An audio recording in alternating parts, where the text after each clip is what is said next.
Hey everybody, it's Clint Arthur, and I'm coming to you live from the Alamo. It's early on Monday morning. The flags are flying at half-mast today because of the shooting in the mall in Texas, just right up the road a piece from here.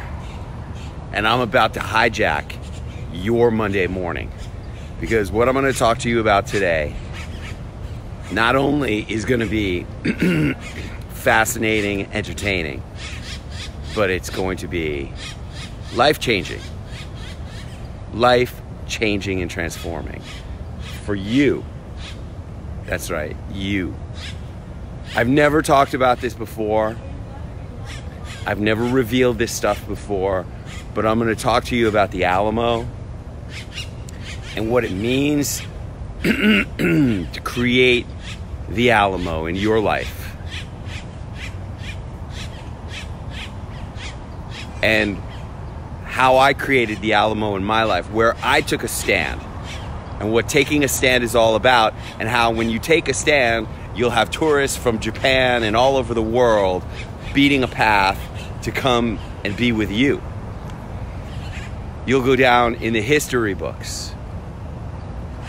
You'll become famous, not just in your community, but more importantly, in your life. You're gonna create a level of fame. You're gonna create an opportunity for yourself to draw the line. That's what taking a stand is all about. Saying, hey, it's been like that up until now, but from here on out, it's gonna be different.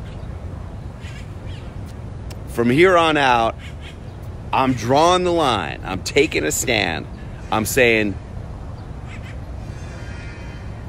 please send reinforcements as soon as you can, because the odds are so overwhelming against me that I cannot last long, and I'm going to die on this battlefield. This is going to be my Alamo.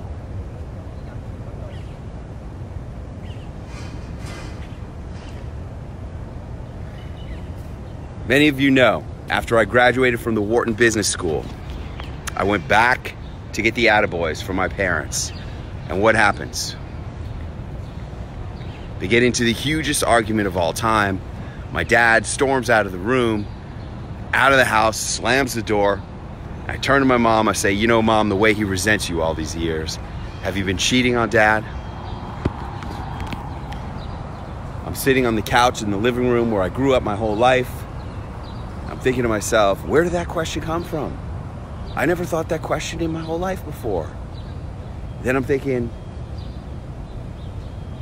what kind of a rude son of a gun asks his mom a question like that? And then I'm thinking,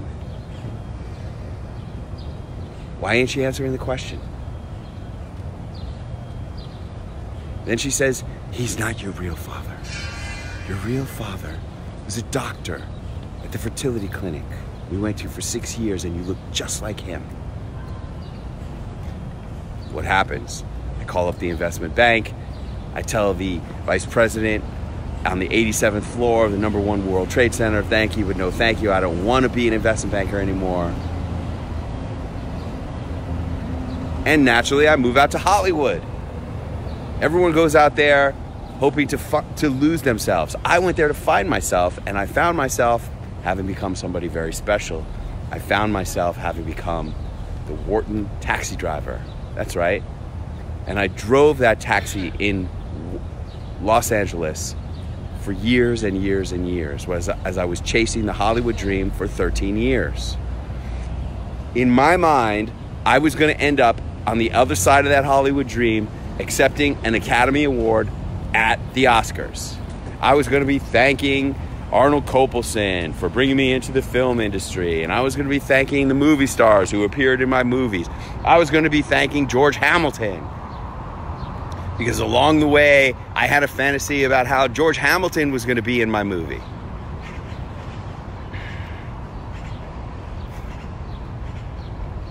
It was a really clear vision of how George Hamilton was going to be in my movie. See, while I was driving the taxi, I got myself booked onto a game show. It was called Match Game. You remember that game, Match Game? And Chuck Woolery was the host. I think he was the host. Vicki Lawrence was on the show. Remember Vicki Lawrence?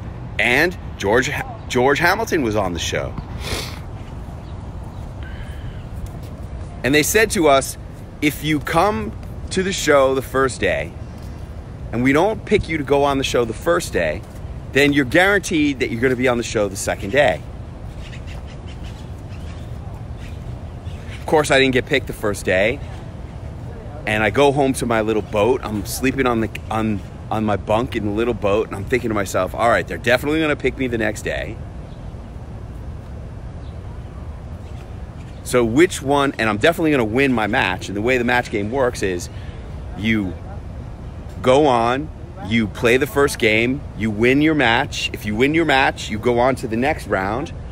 And see, you take a stand at the Alamo, people are taking pictures in front of you hundreds of years later. You know when this Alamo was made? This is an interesting history of the Alamo. 1836 was the battle. See? 1836. Here they are today, coming from around the world to take pictures. That's what happens when you take a stand. So I win my match on the match game.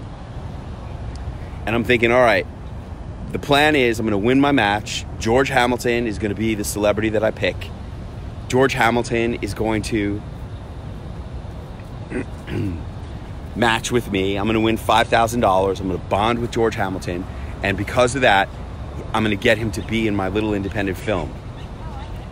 This is my fantasy of how George Hamilton was going to be thanked at the Academy Awards when I won the Academy Award.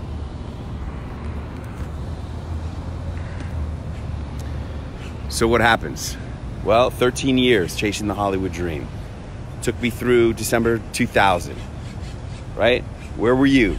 December 31st, 1999. Were you getting your Y2K cash out of an ATM? I was driving yellow cab number 6087 on New Year's Eve of the millennium. And in the backseat of my cab that night were these two guys who were MBA interns at Goldman Sachs. They're talking about some high up executive. Hey, did you hear about Mr. Carrera? They made him the last partner right before the Goldman IPO and he cashed out $1 gazillion. I turn around and I go, hey, you guys talking about Chris Carrera? How do you know Mr. Carrera? Chris Carrera was a pledge in my fraternity.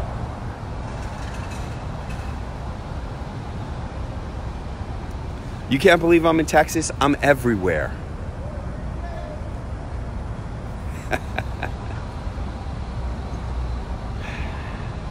When I found out that Chris Carrera made $1 gazillion on the Goldman Sachs IPO, and he wasn't the only one of my fraternity brothers to become millionaires. Some of them even became billionaires.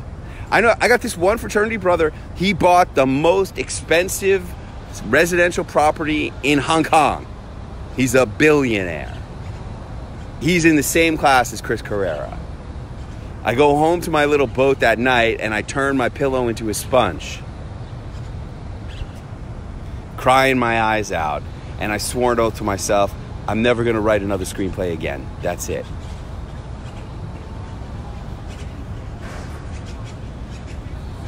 Now, along the way, in this process, I'm a student. See, I'm a student. Above all, I'm a student. That's how I got to be me today. You know, those of you who know, the story has, you know, if I was to die today of a heart attack, like the people who got shot, which is why these flags are at half-mast, if I was to die today of a heart attack, the story would have a happy ending because I've become a successful 7-figure entrepreneur. I make a lot of money. I'm living the life. A lot of people wish they had my life today. And I got here because I'm a great student. I've studied with the best. I've studied with legends. That's right. I made it my business to study with legends. Living legends and dead ones. Some of them have already died. I count among my mentors many, many amazing people, both living and dead.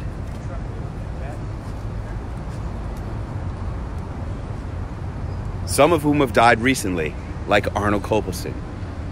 See, Arnold Copelson inspired me to get into the Hollywood dream.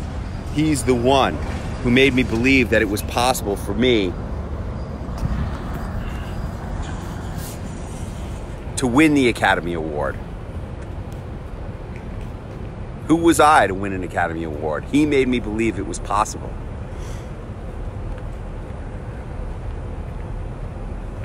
And I was going to have him be a speaker at my Living Legends of Entrepreneurial Marketing event at Carnegie Hall. And I'm going to talk to you more about that later. He inspired my whole book, Celebrity Entrepreneurship. I realized when I was flying to his funeral in October, I realized that my whole career, my whole life has been inspired by his example of being an entrepreneur.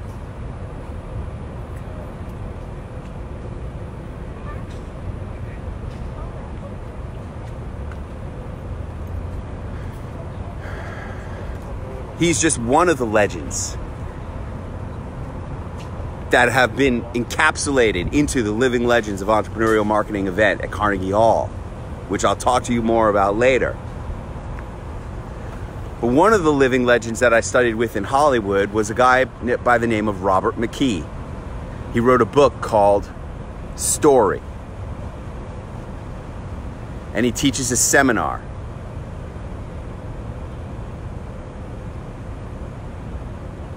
In Hollywood for screenwriters called Structure. Man, Robert McKee, he's the most famous screenwriting instructor in Hollywood. Everybody goes to the Robert McKee seminar. I went twice.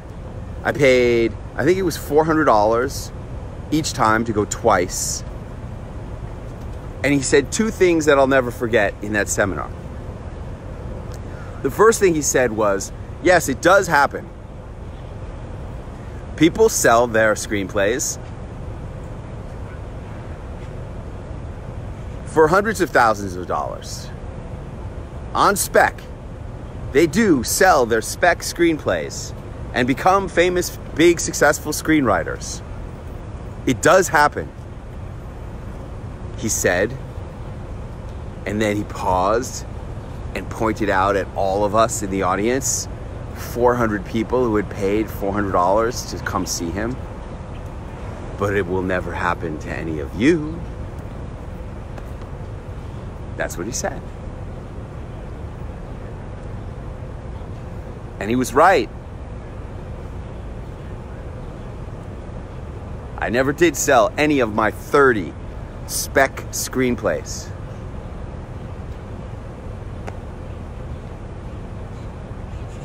And then the next thing he said that really got me, really got me. He goes, when you're writing your screenplay, you have to take the audience to the negation of the negation. What does that mean?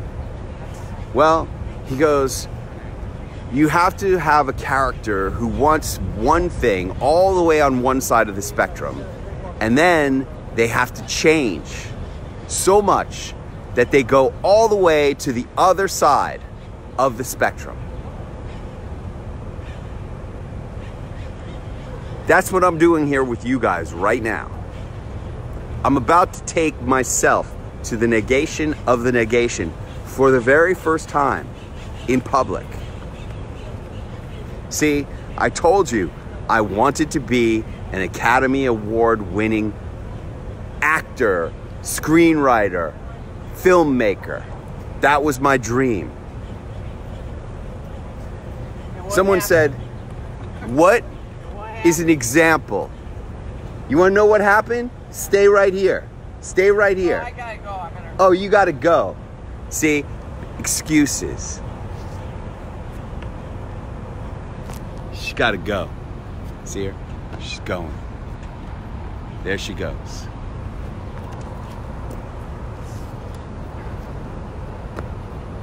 What happened?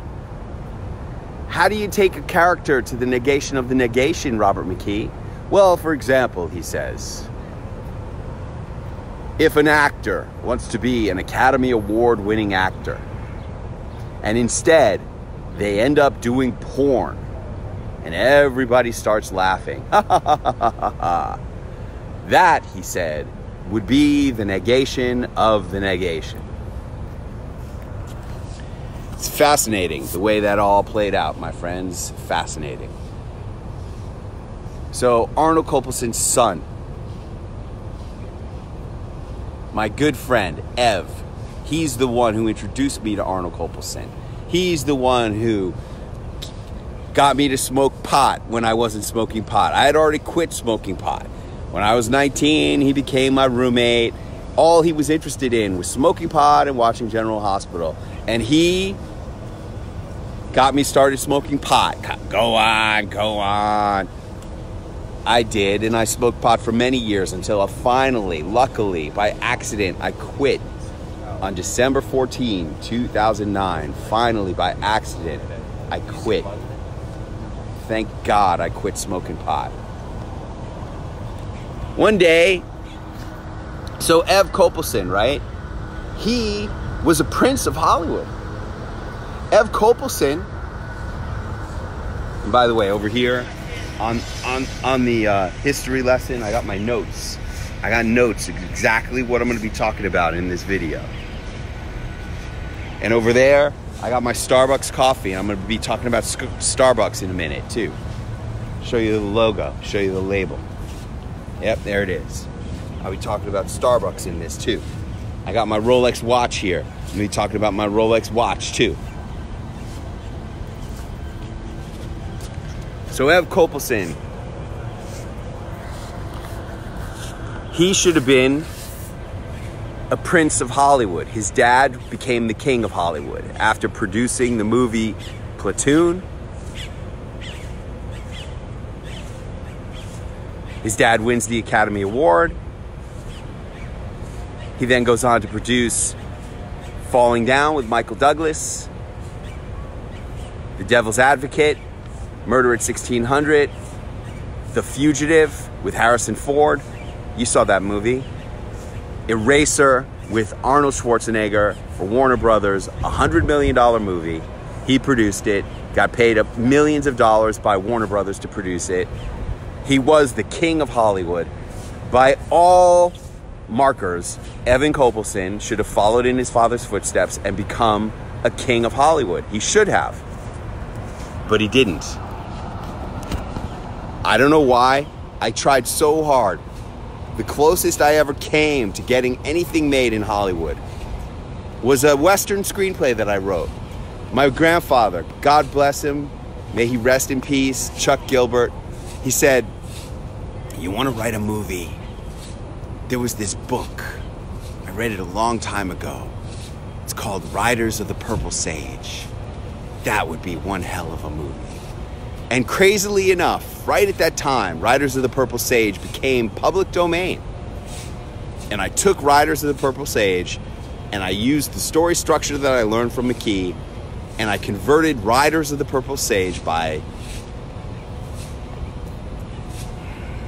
a famous writer whose name escapes me right now because that guy is sweeping in the background and distracting me. I converted Riders of the Purple Sage into a screenplay. And it was long because it was a big, amazing book. And I had to work on Ev so hard. Ev became a lawyer at that point. He didn't want to be a filmmaker. He didn't want to be involved. But I finally figured out, hey man, you're going to be my lawyer, Ev. This was my plan. I mean, this was the closest I came to getting a movie made. It should have gotten made. It really should have. I said, Ev, you're going to represent my screenplay and you're going to sell it to your dad's company. They got a big, huge development budget. They could buy anything they want. You're going to represent my screenplay, Riders of the Purple Sage. It's already been made as a feature film in Hollywood by studios 3 times. Previously starring the biggest cowboy movie star of all time, Tom Mix. And you're going to be the attorney representing the deal. You're gonna sell it to his production company, and we're both gonna live happily ever after and make a lot of money, and your dad is gonna remake Riders of the Purple Sage for the 4th time.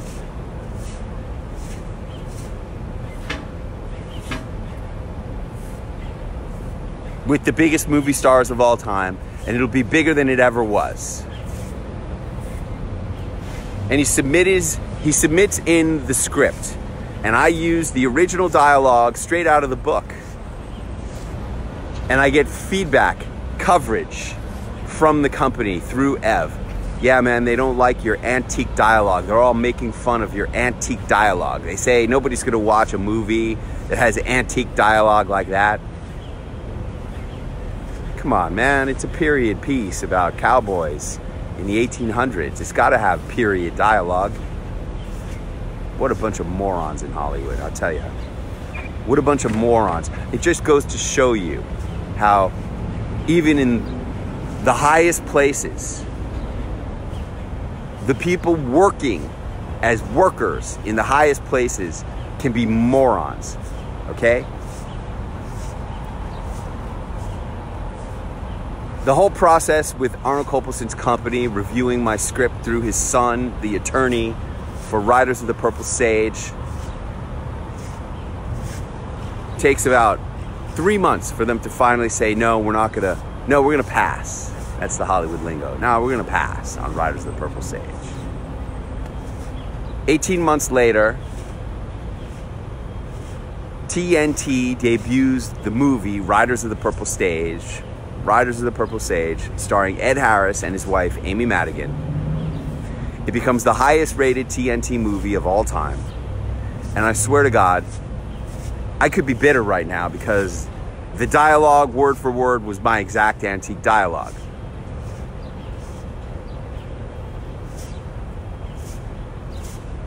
I don't blame them. They took the same dialogue out of the same public domain book that I did. I don't blame them. Who do I blame? I don't blame anybody. That's the closest I came to getting a movie. That's the closest Ev came to getting a movie. Ev, whose dad was the king of Hollywood. And I remember one day, Ev calls me up and he's complaining and bemoaning his life about how he has no money, blah, blah, blah, like a lot of stuff. And I said, hey man, you gotta take the men's weekend. He said, what's the men's weekend? I said, man, the men's weekend, there was life for me before the men's weekend and there was life for me after the men's weekend. Men's weekend is about how a man can get personal power. How a man can find the true source of his power and eliminate any barriers between himself and that power so that he can live with total freedom as only a man can. And Ev said, well, I'm not ready to take the men's weekend yet, but if I ever get so low, if I ever get to the bottom, it's good to know that the men's weekend will be there for me. A couple years later, Ev calls me up. He's gotten so low. I remember one of the stories about Ev. I only heard this secondhand. I don't know if it's really true. I heard this story about Ev secondhand. Look at this guy. He's got to sweep that puddle. Like, he's spending his life sweeping a puddle. Why? I heard this story secondhand about Ev. I heard that Ev, after he lost his job or quit his job or whatever, stopped being an attorney, he gotten to the point where he was parking cars as a valet parking attendant in Venice at a restaurant. Dumb. And one day, his former assistant at Capitol Records drives up to valet park his car, and Ev has to valet park his car. But that wasn't low enough for Ev. And this isn't even the negation of the negation that I'm going to take you. I'm going to take you to my own negation of the negation. I'm going there.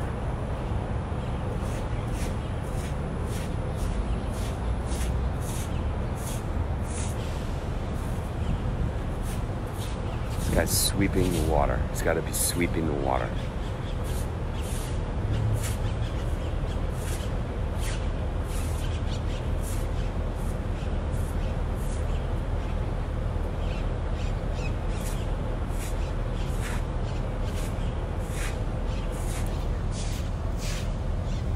Hey, man. Hey, man. Hey, could you go sweep somewhere else? Could you go sweep somewhere else? I'm making a video. It's very distracting. I'll give you $10. Go sweep somewhere else. Well, go somewhere else. Thank you very much. It's very distracting.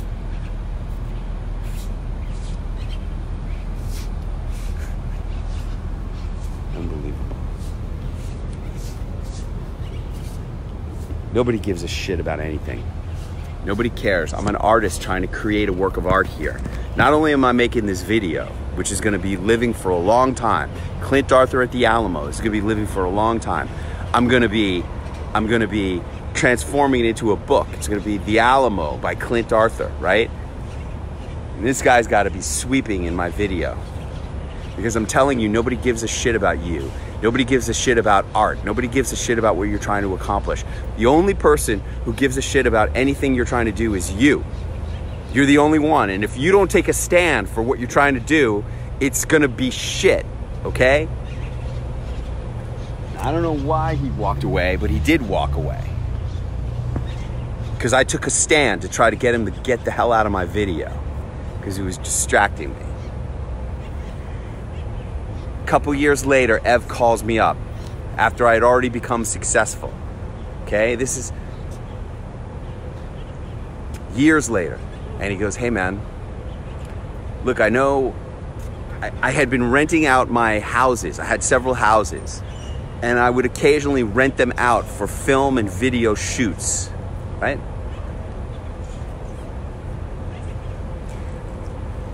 Several of those shoots involved X-rated movies. I presume. I never saw them. I was never there when they shot them. I just rented out the place and then I would leave, come back at the end. I never actually saw anything going on or what happened. But one time my wife did tell me that one of my all-time favorite porn stars, a girl named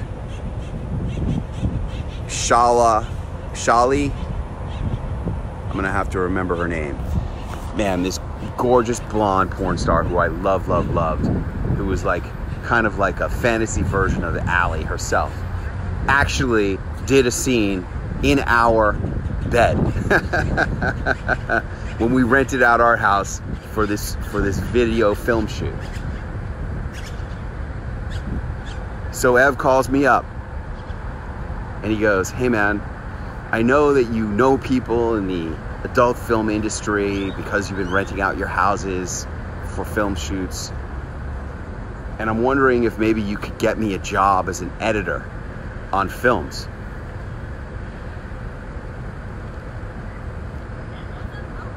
And I said, Ev, you're asking me to get you a job editing porn? You know, for what? $25 an hour? He goes, yeah, that's right. And I go, congratulations, Ev. You finally have hit the rock bottom. It's time for you to take the men's weekend. He goes, what are you talking about? I go, hey man, when I was in the story structure seminars with Robert McKee, he told us that you have to take a character to the negation of the negation. And the example he told us, specifically in the class, was that you have to take the person to the opposite extreme of what they wanted when they're the hero of the movie. And the example he gave was, if an actor comes to Hollywood wanting to become an Academy Award winning person, and instead they become a porn actor, that's the negation of the negation. You should be an Academy Award winning film producer like your dad. You should be the king of Hollywood like your dad. And instead, you're asking me to help you to become a porn film editor for $25 an hour. Dude, congratulations. You're at the negation of the negation. It's time for you to go do the men's weekend and change your life. See, look, guys, there are experiences in life that will change your life. I know. For many men, I know I was one. For many men, the Sterling Men's Weekend is that transformational experience. There was my life before, and there was my life after the Sterling Men's Weekend. And Ev goes, well, man, thank you. I really appreciate that, but I'm still not ready for the Sterling Men's Weekend. Oh, man. How about my negation of the negation? Well, I told you, I came to Hollywood and I had fantasies. I was going to become an Academy Award-winning filmmaker. I was going to be thanking the Academy. I was going to be on TV thanking the Academy and Arnold Kopelson and the movie stars and the people who got me here. And I was going to buy my baby's mama a new car, a new Mercedes. And I was gonna take my grandmother on the ultimate vacation. And I was gonna do this and do that. I had all these fantasies. And there I was, driving the taxi. And I swore I'm never going to do anything filmmaking oriented again. Now we have to back up a while to get to my negation of the negation. We have to back up to before my daughter was born. We have to back up to my late 20s, shortly after I found out that my father was not my real father. I'm living in Venice, California. I got long, curly black hair. I'm smoking a pack of Camel Wides every day. I'm surfing in Venice in front of my house every day. I live in this beautiful apartment right on the beach, windows facing the ocean. I got my surfboard. I got my wetsuit that makes me look like Batman. I'm writing my screenplays. And one day I get a call from my good high school friend, Tommy Leonardi. Now, Tommy Leonardi, he used to be a tag-along in high school. Like, he wasn't my best friend in high school. We were on the wrestling team together. You think this is interesting? You don't know nothing. Sit back, get yourself a cup of coffee. I'm hijacking your Monday morning here. Believe me, it's worth it. Tommy Leonardi calls me up one day. In high school, he was on the wrestling team with me, but I wasn't really close friends with Tommy Leonardi. I wasn't. Even though we were teammates on the New York City championship winning team, I wasn't really close friends with him. But then we get to college, and Tommy Leonardi, like, all of a sudden, they're handing out college admissions. I got my early decision to the University of Pennsylvania. And I'm all excited. And Tommy Leonardi also gets an early decision to the University of Pennsylvania. Oh, we're going to Penn together. Cool.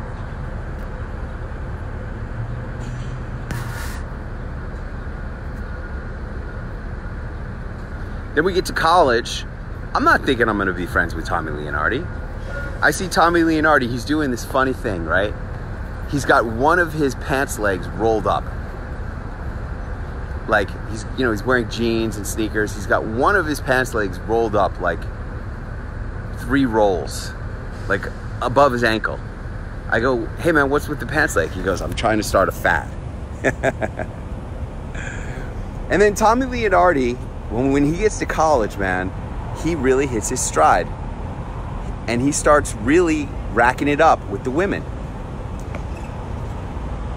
I run into him, like, when I was interviewing to go to Penn, to get into the Wharton Business School, I stayed with one of my high school buddies who was a freshman. He let me sleep on his floor of his dorm room when I went down to visit. And I said, hey man, how's things going? He goes, oh, it's really fun, but you know, unfortunately, there's DSB. And I said, what's that? And he goes, DSB, deadly semen buildup. I go, what are you talking about? He goes, well, you know, as a freshman guy, it's kind of hard to connect with women. DSB. So I run into Tommy Leonardi, first week of freshman orientation, and I see he's got that rolled up pant leg on his jeans. And then next thing he goes, so how about that great DSB hoax? And I go, what are you talking about? He goes, you know, the deadly semen buildup? That's a joke. He goes, I'm getting laid, relayed, and parlayed. Man, Tommy Leonardi really became a player in high school, in college. He dated all kinds of women and got quite the reputation amongst our fraternity brothers. Then we become fraternity brothers at Penn, pledging together. I mean, it was amazing how a guy who I had known and not really been friends with for years, all of a sudden our lives just merged and we became pretty good friends.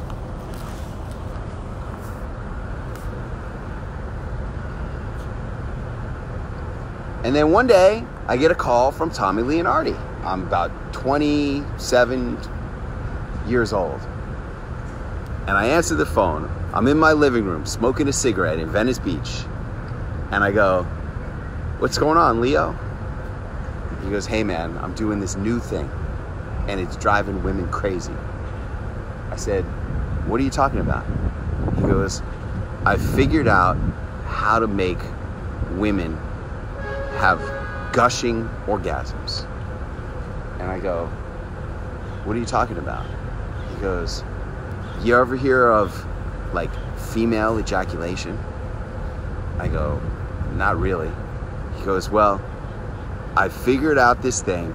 It's driving women crazy and they have these explosive gushing orgasms. And I go, is that a good thing? He goes, man, they've gotten hotter than I've ever seen them. It's the most incredible thing. And I said, huh, can you explain to me how to do it? And he goes, I think so. And I said, okay, do you think we could write a book about it? He goes, I don't know. And I convinced him to write a book about it.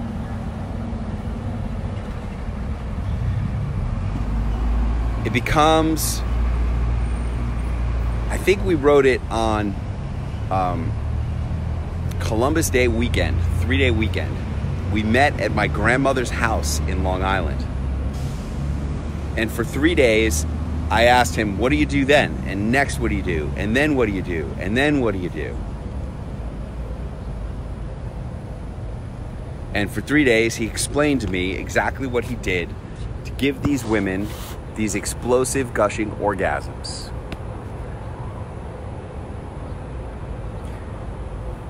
One day in the afternoon, I think it was like Sunday afternoon, we're wrapping it up, or maybe we had just finished writing the book. My grandmother and I are having a cup of coffee in her dining area. And she says, so your friend Tommy, he's some kind of expert with the women. I said, yeah, Grandma, he knows how to give women these really explosive gushing orgasms. And she says, oh, I have those. I said, you do? She said, yeah, my first husband, Leon Wanger. He said to me one day, baby, you gotta let go. So I did. So I wrote this book up with Tommy Leonardi. It was 20,000 words. And I printed, like, the book we were modeling, modeling, was a book called Harry Pennick's Little Red Book of Golf. This was a book, it's a little book with big letters, with a hardcover. It was published by Penguin USA.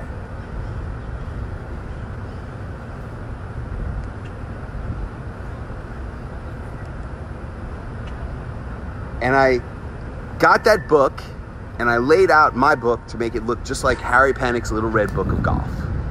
It's a golf handbook. This was like my version of the golf handbook. And I titled the book Ultimate Female Orgasms, Tommy Leonardi's Techniques. I modeled success. And then I set out to accomplish it.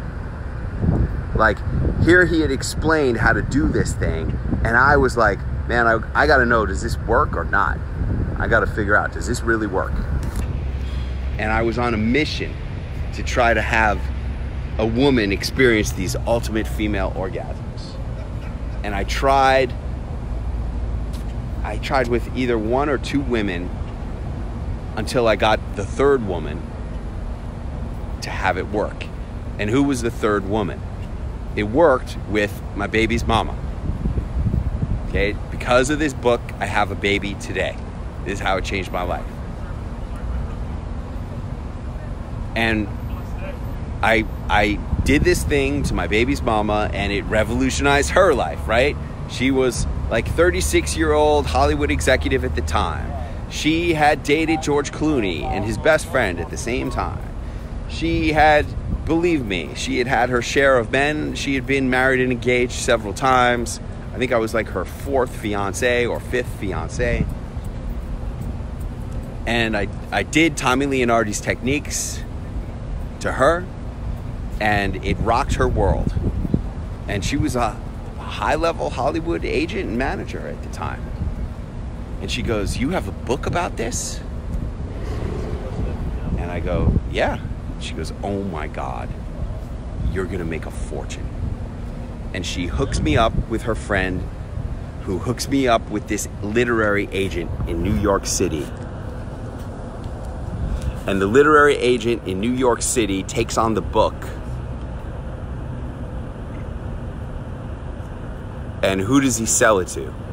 Penguin USA. And it becomes the big book of Penguin USA's summer 1995. Like, this is their big book. And it takes them like 2 years to publish this book. We sold it to them in the summer of 93. And it didn't come out until the summer of 95.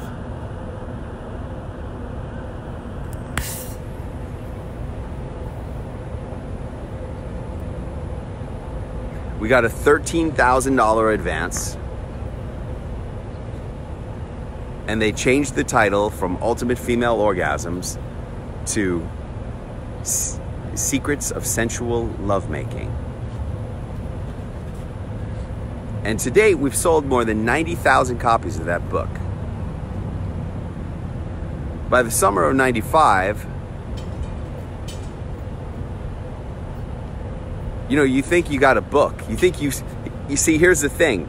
You think you wrote a book and you sold it to Penguin USA. And it's gonna be the big book of their summer. And you think that's pretty good. How much better can you do? It's gonna be published by the same publisher that published the model that we used, Harry Penick's Little Red Book of Golf. I'm on my way. I'm gonna make a lot of money, right? By the summer of 95, that's when I started driving a taxi. That was the beginning of my taxi driving era.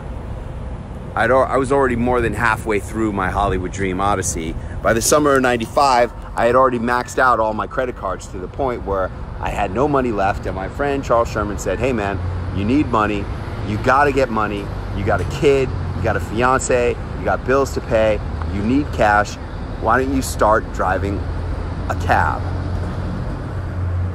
And that's when I started driving a cab.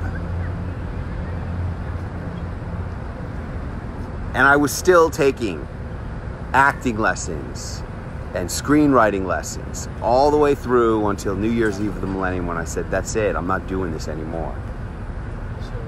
I gotta find a way to pull myself out of this terrible disaster that has become my life.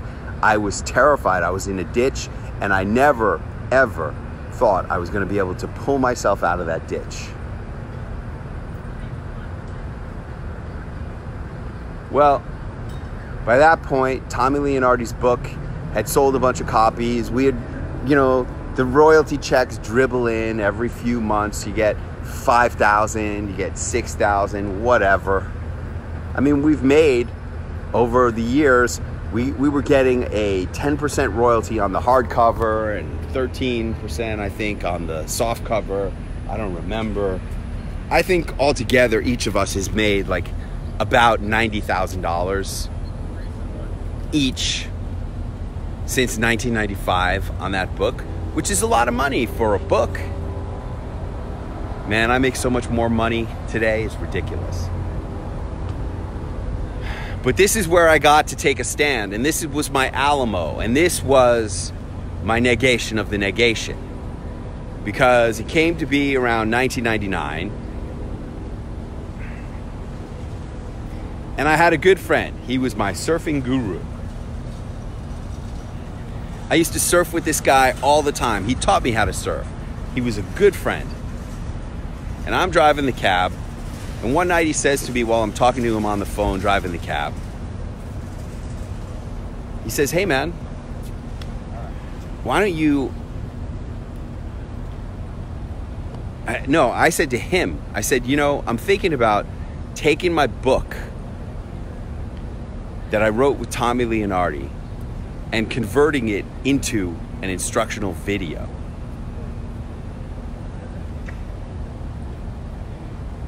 But I got to raise the money to finance the production. And he says, oh, that's no problem, man.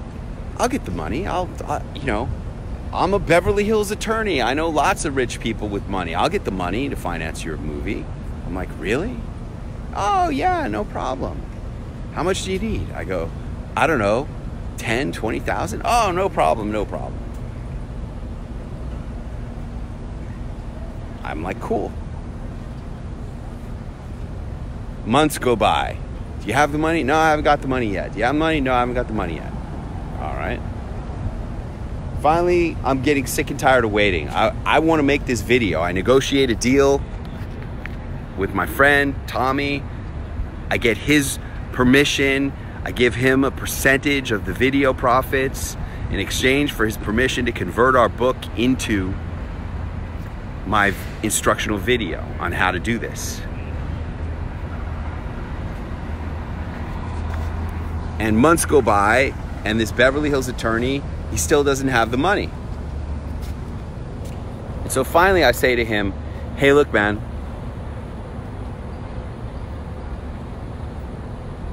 do you have the money?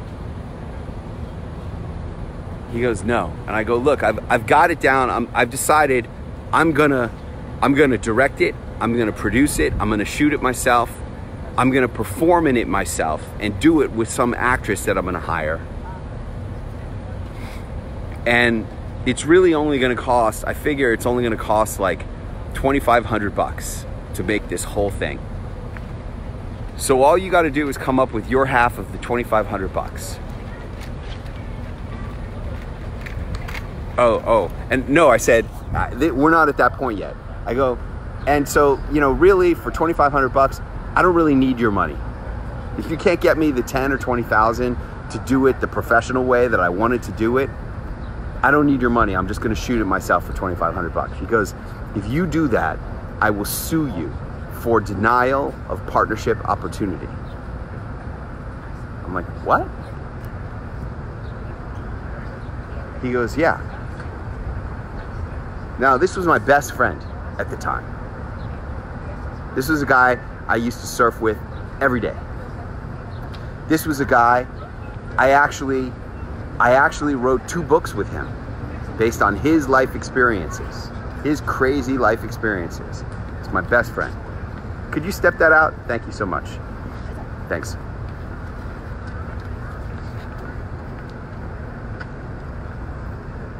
tourists coming to see the Alamo. And I said to him, you're gonna sue me if I don't let you give me half of the $2,500 that I need to produce my own porn movie and star in my own porn movie. You're gonna sue me, my best friend. You're gonna sue me for denial of partnership opportunity. He goes, that's right. Now, what did I know? I didn't know anything. I don't even know if that's anything. I don't even know if that's a real thing. I don't even know if that's a real thing. But I said, okay, man, get me the $2,500. Get me half of the $2,500 and you can be my partner. And he goes, oh, I don't have the half of the $2,500. I go, you don't have the half? He goes, no, I want you to lend it to me. And I said, you want me to lend you the money to be my 50-50 partner in my movie based on my book that I wrote, that I'm gonna direct and produce and shoot and star in, and you want me to lend you half the money to be my equal partner? Or else you're gonna sue me? Go ahead and sue me. And I gotta tell you guys, I was fucking scared, man. He's an attorney. Beverly Hills attorney. I was scared enough to the point where I said to him, okay, you can invest half of the $2,500 to be my equal partner in this movie under the threat that he was going to sue me for denial of partnership opportunity. I actually agreed that if he gave me the $1,250, that he could be my equal partner in this project. But then, when he won't even give me the $1,250, that's when I said, F you, man. Forget it. This is beyond the beyond, see? This is more than I could take. This is the negation of the negation. It was my negation of the negation, you see? I had been an actor who wanted to win the Academy Awards. And I shot that movie. And I had to lose my best friend over it because he was gonna sue me because I wouldn't lend him the $1,250 to be my equal partner in my entire project. It was entirely my project. It couldn't have been more my project. My ass was in the project. My heart and soul, everything about me was in the project. My whole life was in that project. And he wanted me to lend him the $1,250 to be my 50-50 partner. And I said, go ahead and sue me. That was my Alamo. That was my Alamo. That was the changing point of my life. One of them came right after the men's weekend, after I learned to be a man. And I said, if that's the way you need to be, then you need to sue me, because that's more than I can stand.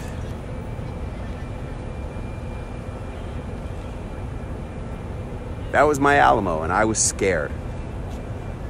I was scared for years. Because what did I know? I'm not a lawyer.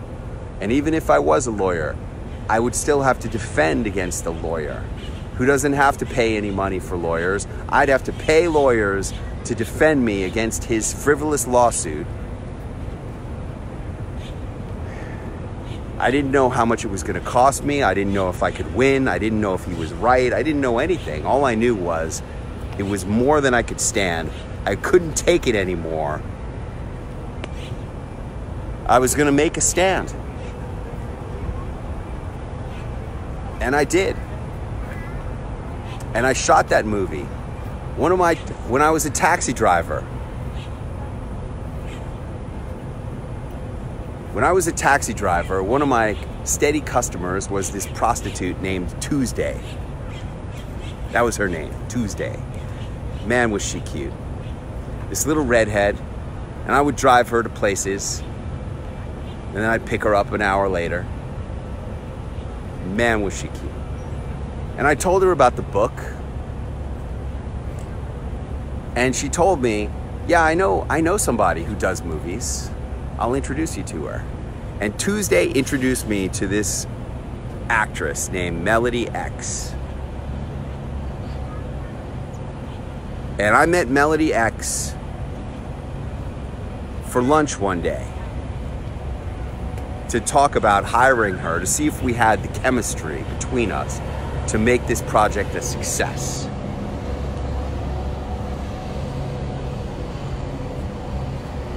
We met at a delicatessen in Santa Monica on Wilshire Boulevard. And Melody X ordered chicken noodle soup. And I'll never forget the way she ate that chicken noodle soup. Man, was that enticing. When Melody X walked into this delicatessen, every middle-aged and old man in that place eating their bagel and cream cheese or their pastrami sandwich, their tongue fell on the floor as they watched her walk across the restaurant to meet me at my table. The girl looked like sex on a shingle. Man, was she sexy. Blonde, amazing body, long legs, beautiful figure, high hooker heels. Oh man, was she hot. And she meets me there, and she's eating her chicken soup, and I think I'm just drinking coffee, I don't know. And we agree that we're gonna do this project together. And we did. It was just me and Melody X. And we had amazing chemistry.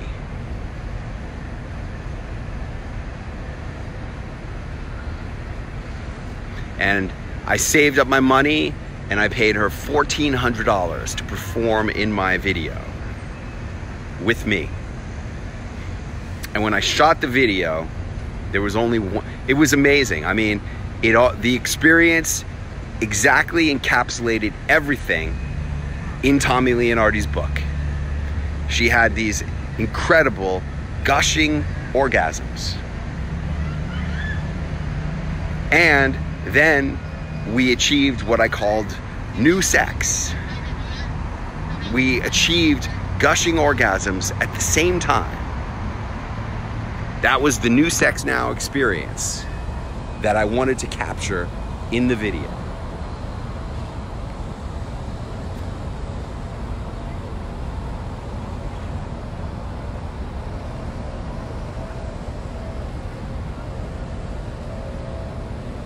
And I paid her the $1,400 and I edited that movie on, okay, so at this point in my life, this was like 1999. This is right all the way up, coming up to 1999. December 31st, 1999. My big moment of being a taxi driver and saying, I can't do this anymore. This was all climaxing at the same time. The negation of the negation. And I edited that movie. See, around that point, I was, trying everything I could to make it happen because I knew I was getting to the end. If I didn't make it happen, it wasn't gonna happen. I had called in every favor. I had brought in all of my friends to invest in the vampire movie that I wrote.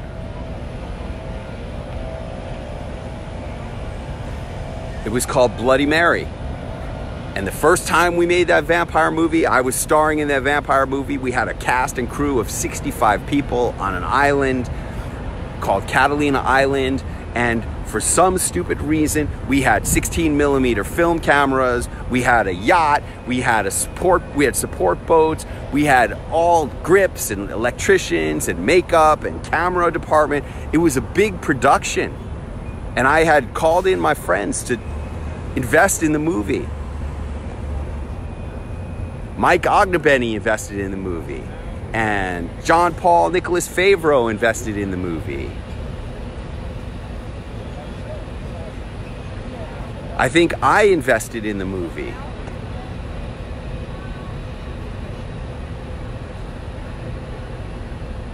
And I wrote the script. And I had my best, and I had another really good friend, my friend Alex Dorsey. He was directing the movie.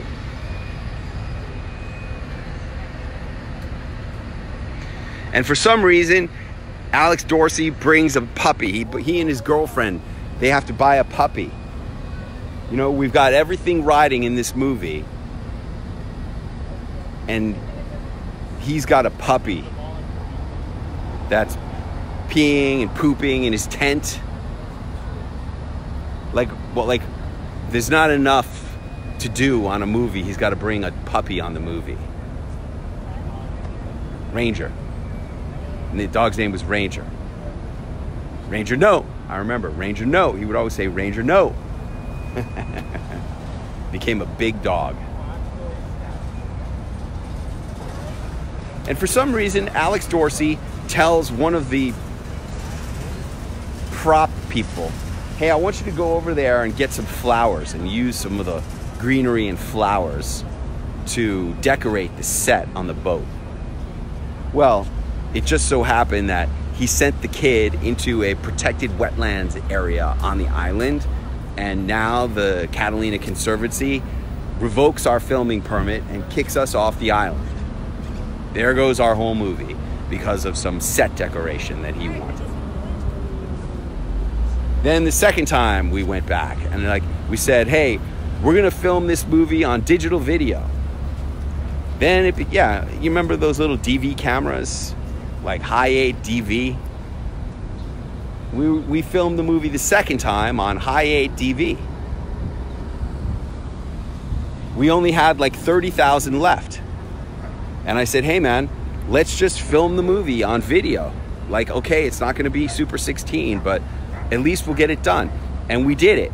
And we filmed it on video. We went back a second time. And we had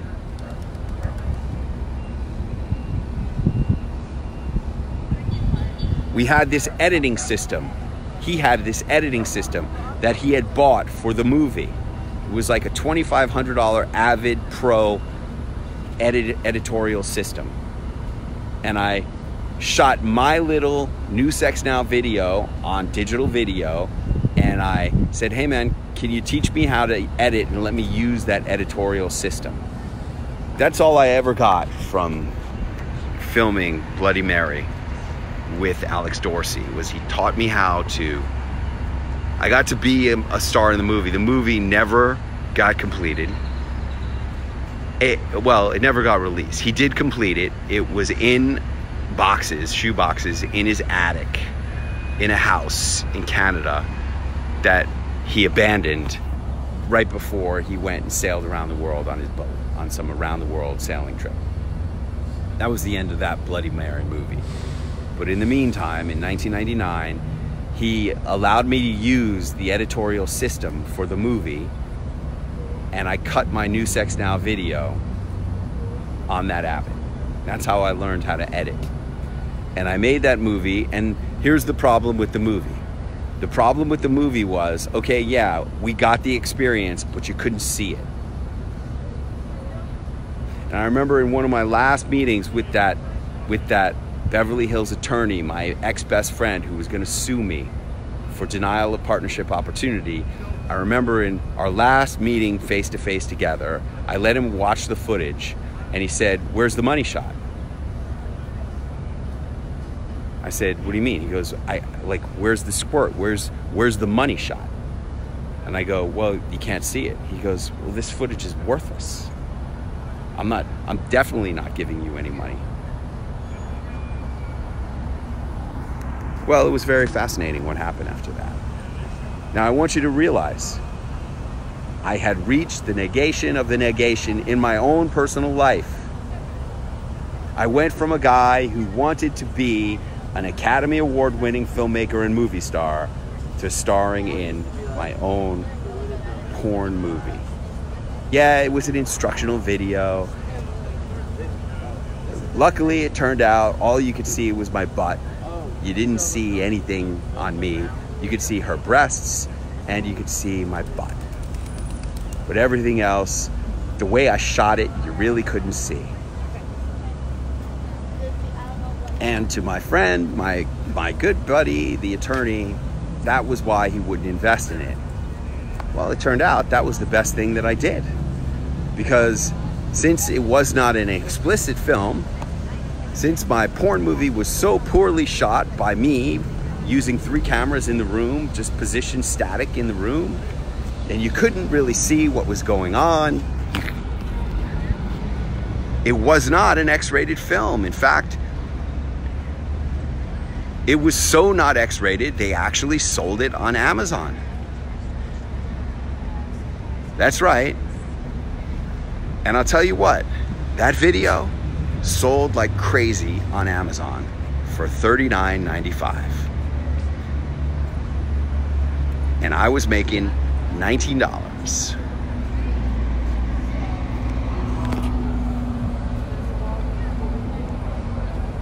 On every one of those videos that I sold. And I sold a lot.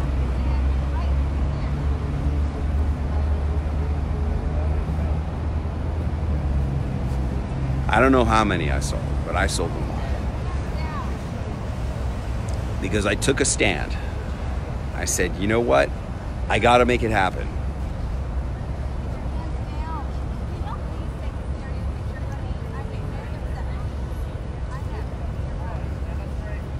I remember one time I was taking boxes of them. There was 100 in a carton. I was taking boxes of them to FedEx to ship them to the Amazon fulfillment center. I think I had like 9 boxes in the back of my Jeep Grand Cherokee. And I had my dad in the car. My dad watched the video. And I took 9 cartons of 100 each to the Amazon fulfillment center and dropped them off at FedEx to ship to the Amazon fulfillment center. He's like, wow, 900 copies times 1,900. That's pretty good. I think I made altogether about $250,000 off that video in a few years' time. That got me a long way in my life. That was money that I needed, money that I used intelligently to propel my life forward.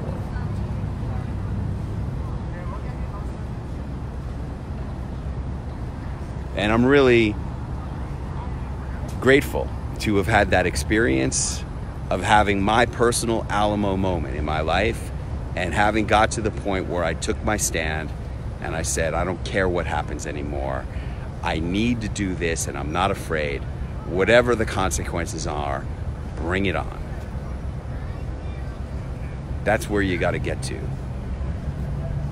Now, the title of this video is The Alamo.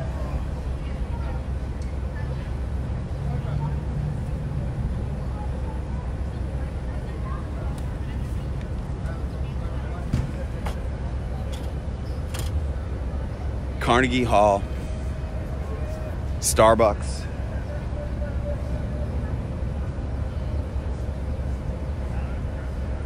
Rolex, and you.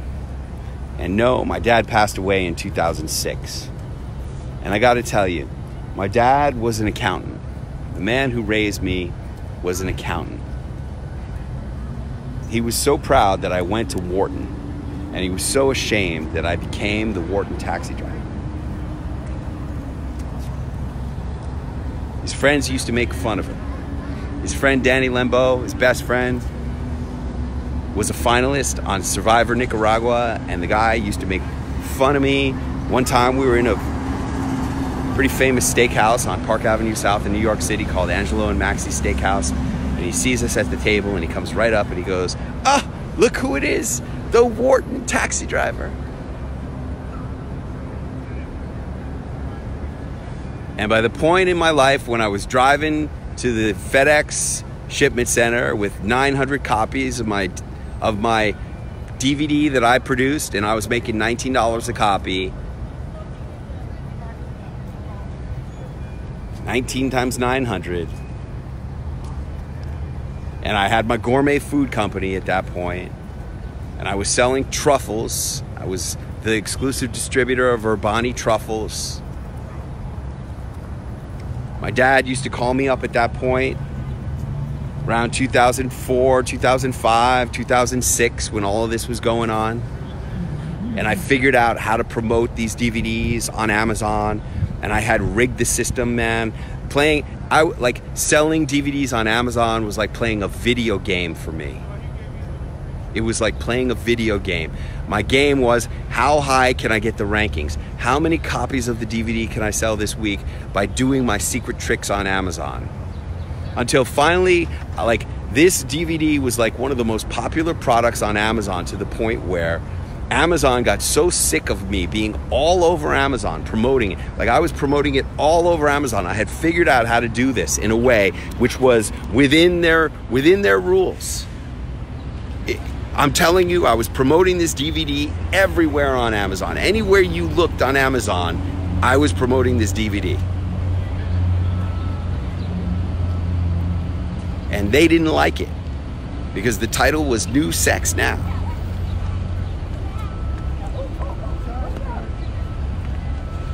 And it got to the point where, there was nothing they could do. I was so abusing the system and so winning and making so much and so abusing Amazon that they literally took down every single positive review from that DVD and left only negative reviews. They came up with some BS excuse that these reviews, they would never admit to me why they did it. I wrote them many, many letters, many emails trying to find out why all the positive reviews were taken down and only the negative reviews were left up. They destroyed this product because they didn't want this product anymore. Because where did it come from? From the Wharton Business School, Marketing 101. What's the most powerful word in marketing? Free. What's the second most powerful word in marketing? New. What's the name of the product? New. What's the third most powerful word in marketing? Sex. Sex was the second word in the product. What's another powerful word in marketing? Now. Okay? New Sex Now was the name of the product. And New Sex Now was all over Amazon for a period of about 3 years. It was all over Amazon. And I was raking it in. And I was abusing the system because I figured out a way. That's what I do. I figure out a way to work around the rules. That's exactly what I've been doing in my career and in my life. That's how I became the speaker that I am.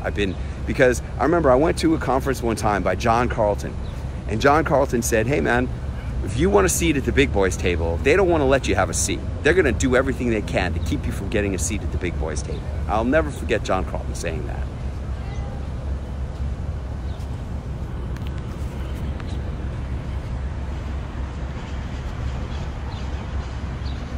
And I don't know that Amazon was jealous. I think that they did not like their platform being used to sell a product with this title. That's why they were against it.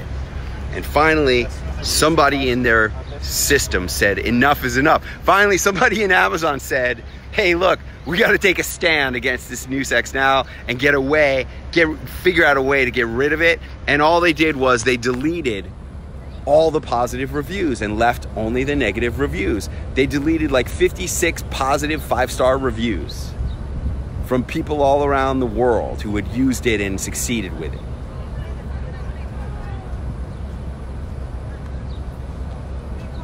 And I remember one time I was at a dinner with my friend Ev around this era. We went to a dinner party in the Hollywood Hills, and we were having a conversation at the table, and some woman goes, I'm talking, and some woman goes, wait a second, your voice, I recognize your voice.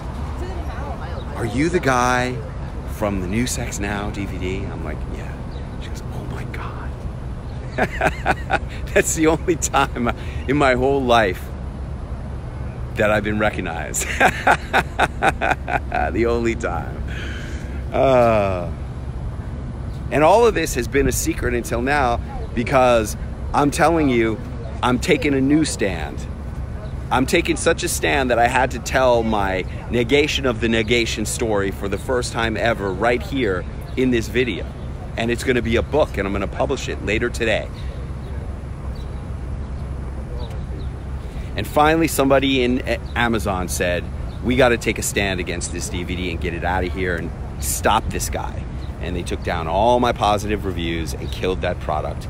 They were making a lot of money on the product, and I was making a lot of money on the product, but they don't care. They got all the money in the world. Gotta have some Starbucks coffee. My Starbucks was too hot for me to drink earlier today. Finally, it's cooled down. Hopefully, I can drink some coffee.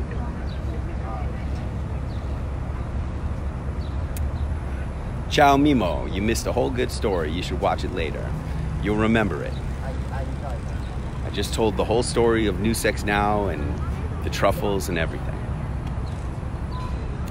Starbucks coffee. I wanted to put this brand in my video. The title of this book is going to be called The Alamo, Carnegie Hall, Starbucks, Rolex, and You. I miss you, Mimo. And I miss you and Stefano and Mima. I miss all of you guys. I hope you're having a great summer on the crazy boat you got. What a crazy boat. I wanted to put this Starbucks in my video and in my book that I'm writing here and in the title of my book for the purposes of marketing. See, one of the things that I've learned is that you cannot copyright a title. I can use the word Starbucks in my title, and I'm going to use it for the attachment of marketing. This is how I have figured out how to become a hotshot speaker that I am today. I make 7 figures a year as a speaker, just flapping my lips, because of the things that I do, the marketing techniques that I use. And one of the marketing techniques that I use is that I speak at famous places.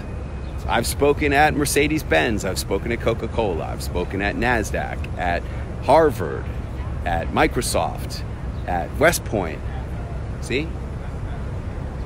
And because of that, people think I'm a great speaker, which I am. But there's a lot of great speakers. The difference between me and every other great speaker is I've got better marketing than them. And that's why I make so much money. And the difference between any entrepreneur who's succeeding is that they've got better marketing than people who don't. The marketing of what you do is 100 times more important than what you actually do. This is one of the most important lessons that I've learned over the years. And it's all I do is I focus on marketing. And that's why Carnegie Hall comes into the picture. Hey guys, I have this mentor. His name is Dan Kennedy. Because of Dan Kennedy, I've earned millions of dollars. Following, executing his genius strategies, saying your number one job as an entrepreneur is to raise your status in the eyes of customers and prospects. Executing that one concept has made me millions of dollars. You're welcome, Kevin. You should come to Carnegie Hall.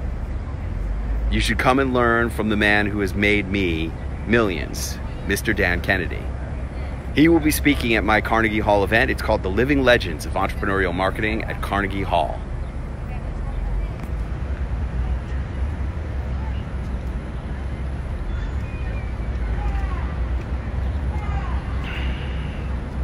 Not only will Dan Kennedy be a speaker at the Living Legends of Carnegie Hall, of Entrepreneurial Marketing at Carnegie Hall, but also Michael E. Gerber, author of the #1 New York Times bestselling book, The E-Myth, will be a speaker at the Living Legends of Entrepreneurial Marketing.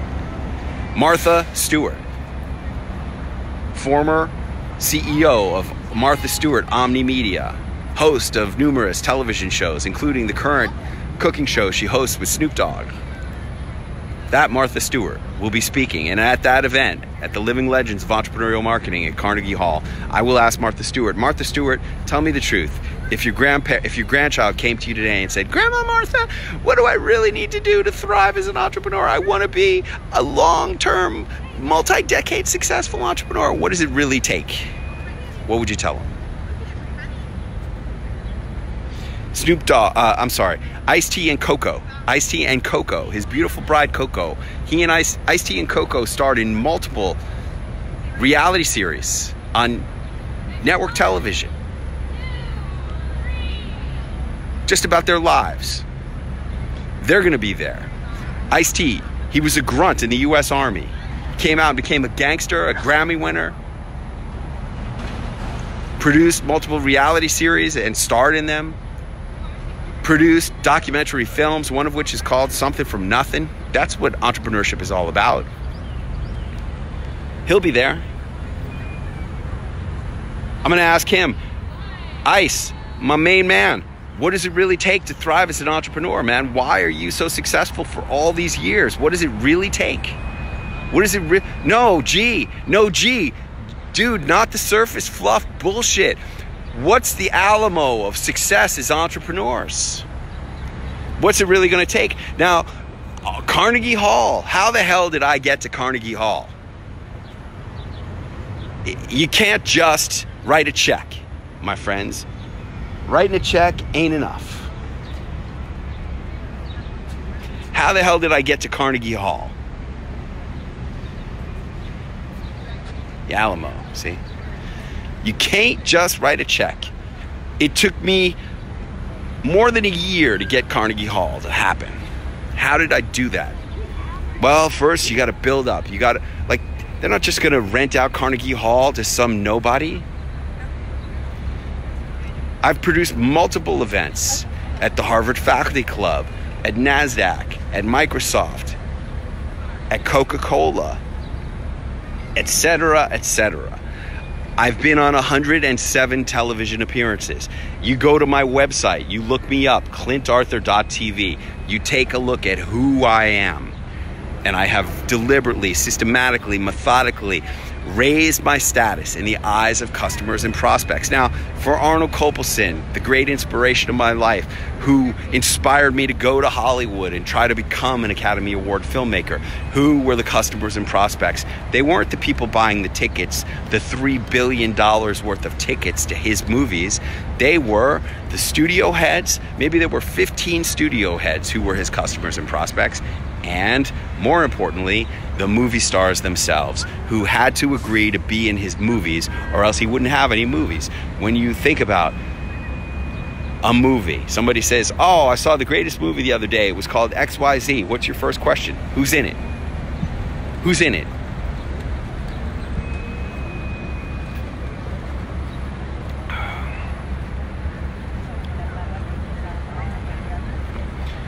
He had to get the movie stars, and he got them all. Charlie Sheen, Willem Dafoe, Tom Berenger, Michael Douglas, Keanu Reeves, Al Pacino, Wesley Snipes, Harrison Ford, Tommy Lee Jones multiple times, Sean Young, Nicolas Cage. The first movie I ever worked on in my whole life was his movie, Firebirds, starring Sean Young, Nicolas Cage, and Tommy Lee Jones. They are Apache attack helicopters. They're the pilots of Apache attack helicopters.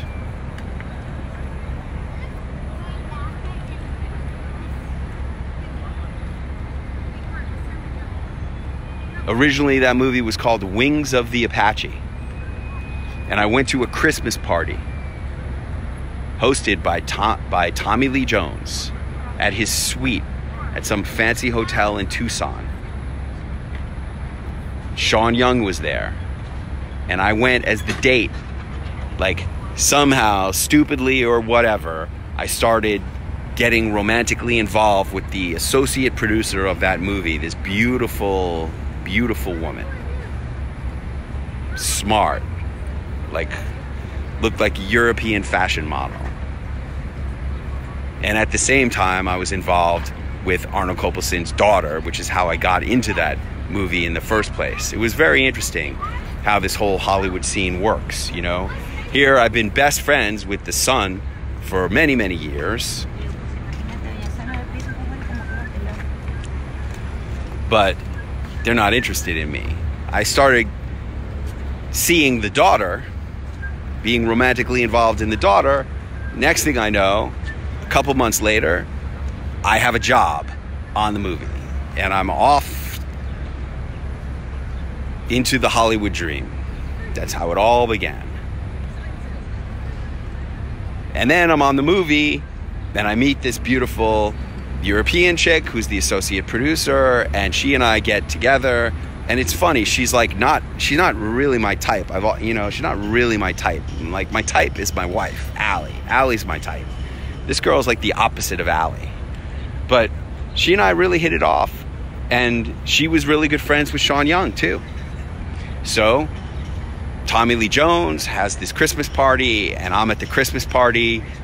And next thing I know, I'm dancing with Sean Young at the Christmas party. And I don't know how to dance. Not that kind of dancing.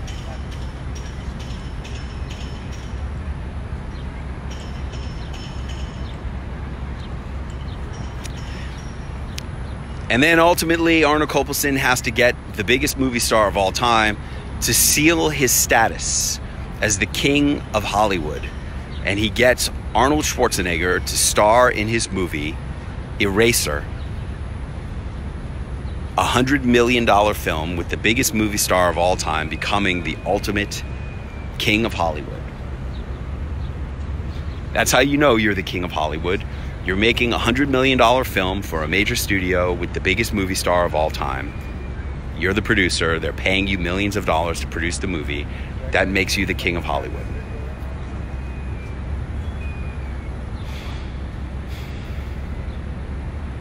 And from there, I went to the negation of the negation.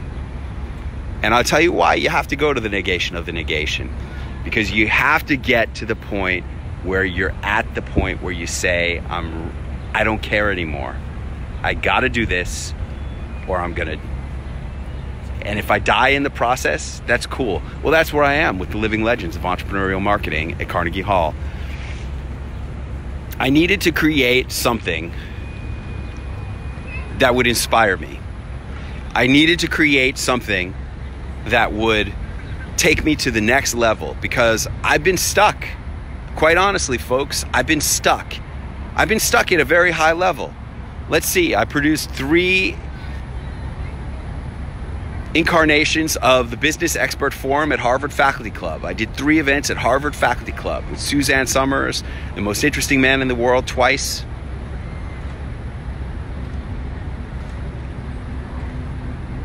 And then I was ready to do my 4th one.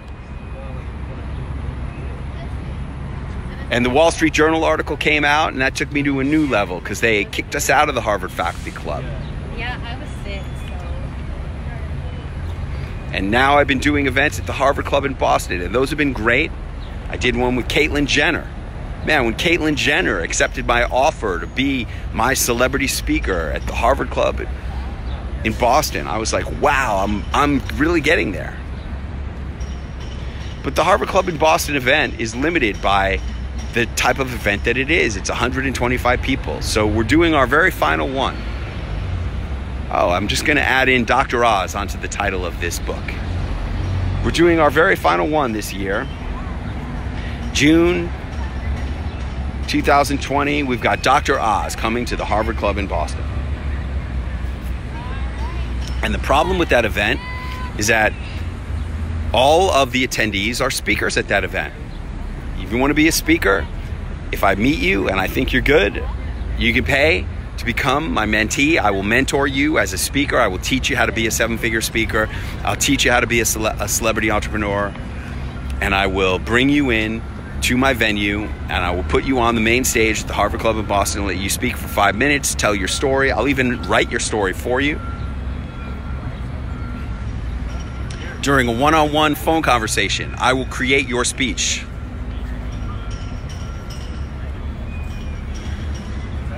I'm gonna put this Starbucks coffee down.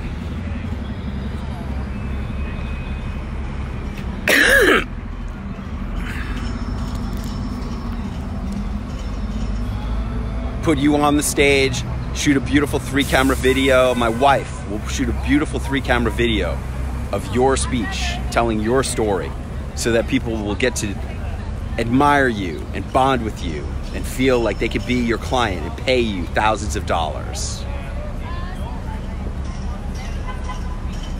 And if you want to speak at the Harvard Club, great.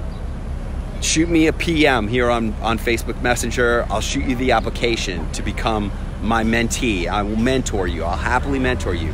It's $10,000 to be part of that program, and it's worth 100 times that amount. You can do it on installments. We're still so far out. You could do 11 installments of $9.99 if you want to do that. But really, I needed to get beyond all of those places. I needed to get to a place where I don't feel like people are going to be able to take it away from me.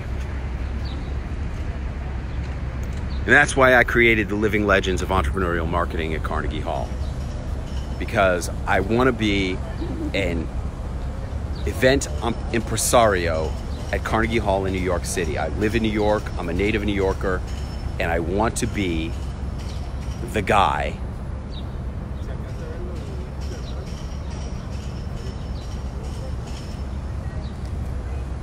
who is hosting entrepreneurial conferences frequently at Carnegie Hall. That's where I want to work. I want to work at the peak, at the top venue in my city. Where did I come up with this? Well, look, you know, what do? I told you, you can't copyright a title. I told you, I'm a speaker who makes millions of dollars, and there may be better speakers out there, but I make more money than them because I have better marketing. My marketing is better, so I make more money. And in the process of looking for prestigious venues, because that's what I've been doing, I've been speaking at prestigious places, at the Harvard Faculty Club, at NASDAQ, at Coca-Cola, etc. I was looking for a New York City venue that was going to be prestigious. And one of the venues that came up was Carnegie Hall. It's the most prestigious venue in the world. Who has performed at Carnegie Hall? Well, let's go back. How about Mark Twain? Mark Twain gave his last lecture. See, not only is Carnegie Hall been used for musical performances, but it is also a lecture hall. Mark Twain gave his last lecture at Carnegie Hall in 1906. Winston Churchill spoke at Carnegie Hall to raise money for his political career. He launched his political career partly from money that he raised by speaking at Carnegie Hall in 1920s. Albert Einstein has spoken at Carnegie Hall. His IQ is 160. One of my speakers at this event is Walter O'Brien, codenamed Scorpion. His company is called Scorpion. He's one of the smartest men in the world. He's the smartest man you'll ever meet. IQ 197. He'll be sharing amazing stories and insights about how to succeed as an entrepreneur based on his experiences as an elite problem solver. He started as an entrepreneur when he was 13 years old because he hacked into NASA. He wanted the plans for the space shuttle to put on the walls of his bedroom as wallpaper. So he hacked into NASA. Next thing he knows, the NSA is showing up at his remote Irish farmhouse on military helicopters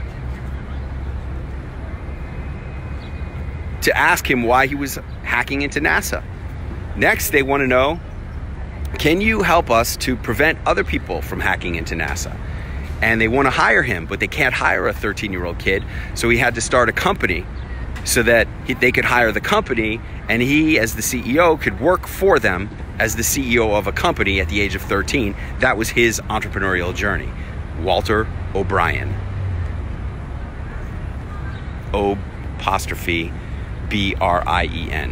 He'll be speaking at the Living Legends of Entrepreneurial Marketing at Carnegie Hall.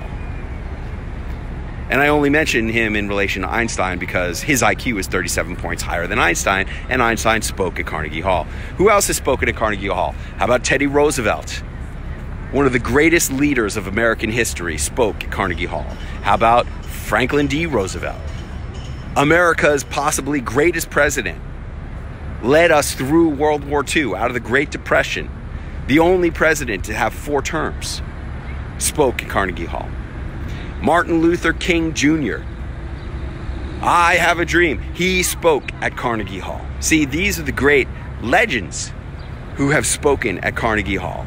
And these are the kinds of people that I wanted to bring to my first ever conference for entrepreneurs at Carnegie Hall. There's never been an entrepreneurial conference. They've never had a conference. They've had one-time events. They've never had a multi-day conference at Carnegie Hall. Never. Until Clint Arthur came along. And I said, I want to have a business conference for entrepreneurs at Carnegie Hall. And I want to bring in the living legends of entrepreneurial marketing because marketing is everything at Carnegie Hall. The marketing of what you do is 100 times more important than what you actually do, and I want to bring the living legends. And they said, well, who are you going to have as your performers? And I gave them a list of names. They had to approve my performers. They had to vet me as a person. As a producer of the event, they had to vet me before they would agree to let me rent that venue for a fortune of money. And they had to vet the website and approve the website and the marketing and everything. They had to approve everything. And then we wanted to do a live cast of the award ceremony. And we're going to be doing a live stream of the award ceremony. And I have to pay an additional license fee for that. Thousands and thousands of dollars in order to have the right to broadcast from Carnegie Hall.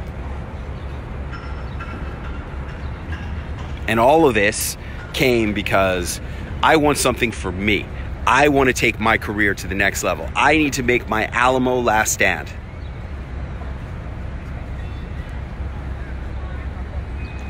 Because along this way, I told you I went to the Sterling Men's Weekend.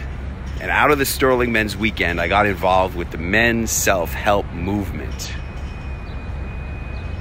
And by the way, if you want to get tickets to the Living Legends at Carnegie Hall, go to livinglegends2019.com and get your ticket. And if you use the code ICECREAM, one word, all capital letters, ice cream, you can get $1,000 off any ticket. And as I was going through the Sterling Men's Weekend, I got introduced to the graduates of the Sterling Men's Weekend, and I got introduced to the men's self-help movement, and I got involved in the men's self-help movement.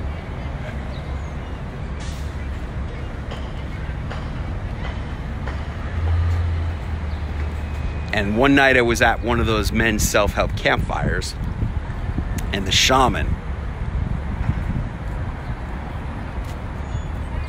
said to me, "You don't know it yet, but you're already dead." And I said, "What are you talking about, man? I'm the most successful man on this team. 8 years ago, I was driving a cab. Now I'm a millionaire. I was living on a little tiny boat. Now I live in a mansion." And he said, "You're already dead. You just don't know it." And I didn't know what he was talking about, but I couldn't stop thinking about it. And I'd wake up out of a sound sleep for months. I'm already dead. What does he mean? And it came to be New Year's Day of 2009. And I woke up and I poured myself a mimosa and I sat down to write my list of goals for the year, as I had grown accustomed to doing once I became successful as a businessman, after I had stopped trying to be a movie star and a filmmaker, after Amazon had shut down my DVD and I was no longer a video maker. I had been working exclusively on making money. I had given up on all my dreams. I had not written a word since December 31st, 1999, when I heard in the back of my cab that Chris Carrera had made a gazillion dollars from the IPO of Goldman Sachs. And I said, it's not worth it anymore. I can't keep chasing this dream that's never gonna happen. I gotta try to save my life. I'm never gonna write again. And I took all of my screenplays, my 30 screenplays that I wrote, and I put them in a dumpster and set them on fire. And I said, I'm never gonna write again. I wrote Penguin USA's big book of the summer for 1995, and I was driving a freaking taxi.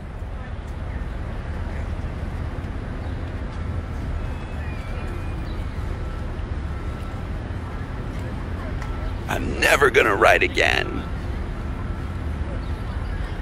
And I sat down that day on January 1st, 2009, and I said to myself, what if that shaman is right? What if this is gonna be the last year of my life? What if I'm already dead? I just don't know. What if I'm gonna be dead at the end of the year? What would I want to accomplish?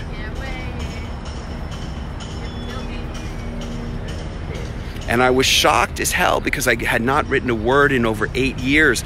And the first thing on my list was, I gotta write my book about what I learned at the Wharton Business School that helped me to become successful as an entrepreneur once I gave up on all of my dreams of being an artist. I've always had this dichotomy in my life, this tug of war between art and commerce.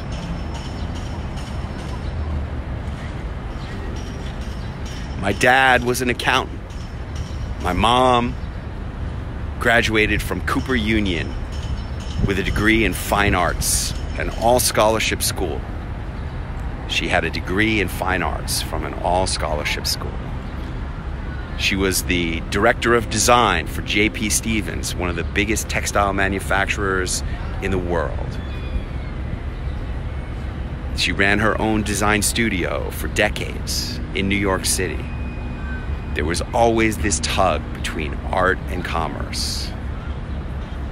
Somehow it's fused itself here in me as a speaker, because I believe that the work I do as a speaker is art. My performances are art. I believe that this video is a work of art.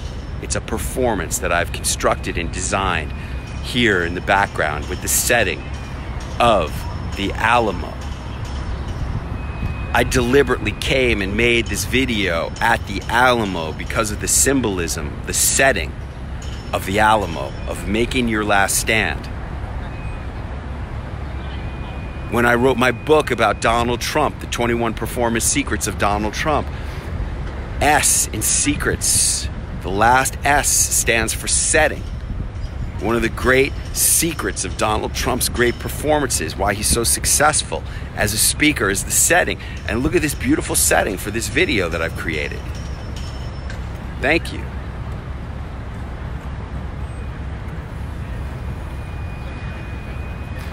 At my heart and soul, I'm a writer. I don't know if it was before or during or after, but when I was in high school, my creative writing teacher for 2 years was a man named Frank McCourt. Everybody loved Frank McCourt's creative writing class because all he did was tell stories. He just told us stories all the time, as I've been doing here for a couple of hours now.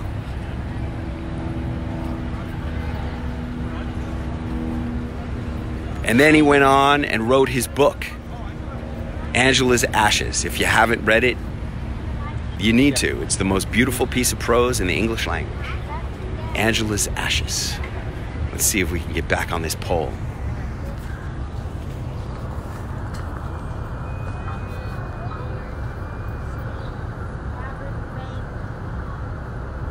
He inspired us all to want to be writers. Frank McCourt did. And at my heart and soul, I'm really not a speaker. I'm a writer who speaks. I'm really a writer who speaks. I'm making this book because I'm doing this video because this is how I write now. This is my second book that I'm making using this technique of hosting a Facebook Live and then transcribing the Facebook Live and turning it into a book. By tonight, this will be a book live on Kindle.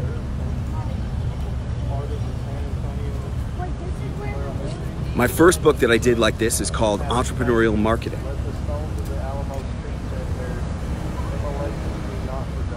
And it's already made me thousands of dollars.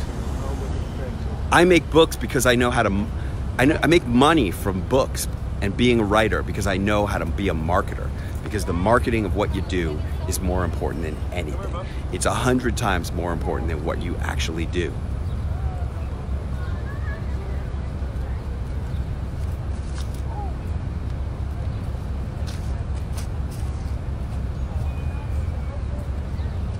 If you want to learn how to be a marketer who makes money as an entrepreneur, you got to make your Alamo last stand and come to the living legends of entrepreneurial marketing, because that is where you're going to learn the biggest, deepest secrets of entrepreneurial success that you will ever experience in your freaking life.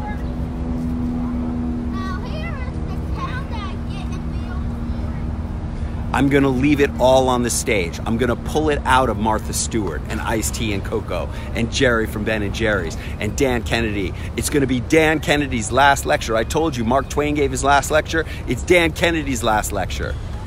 And Michael Gerber and Scorpion and Dylan Howard, the editor-in-chief of the National Enquirer, and Princess Marianne Parker and Hal Elrod, who has sold 2 million copies of his self-published book, The Miracle Morning.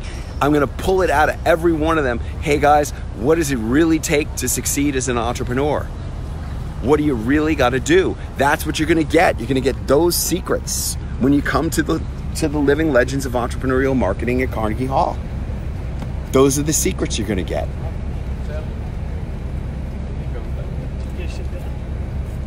The first Kindle book was called Entrepreneurial Marketing because it's everything. Entrepreneurial marketing is the key to success as an entrepreneur. You could be the greatest entrepreneur with the greatest product in the world, but it's not about that. It's about the marketing of the product. Your company, your career, your success is entirely dependent on your entrepreneurial marketing. That's why this conference is all about it. It's the first ever conference about entrepreneurial marketing. There's never been a conference called Entrepreneurial Marketing before. And if you're not there, you're missing it. You're missing the whole point. Now, yesterday I spoke to an entrepreneur, supposedly. He just started his practice like six months ago, and it's not quite making it yet. And I said, well, you got to come to the entrepreneurial conference at Carnegie Hall, the Living Legends. And he goes, I'm going to be at a Buddhist retreat some of those days. Hey guys, there's all kinds of excuses. When you get tired of making excuses, when you're ready to have your Alamo moment, you need to be at the Living Legends of Entrepreneurial Marketing at Carnegie Hall. I can't be there, you know, my kid's got an important soccer game. I've heard that excuse. We had people at our most recent event up in Boston with Suzanne Summers. They didn't stick around to get their pictures with Suzanne Summers because their kid had a soccer game. The flag is at half-mast because all the people who got killed in the mass murder shooting in El Paso over this weekend here in Texas.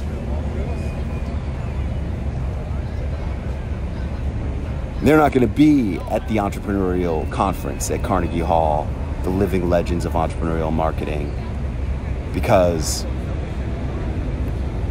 they're not alive anymore. That's why the flag is at half-mast. Hey, if you're serious about making your last stand, if you're ready to make your last stand, if you're ready to take your life to the next level, you gotta be at Carnegie Hall.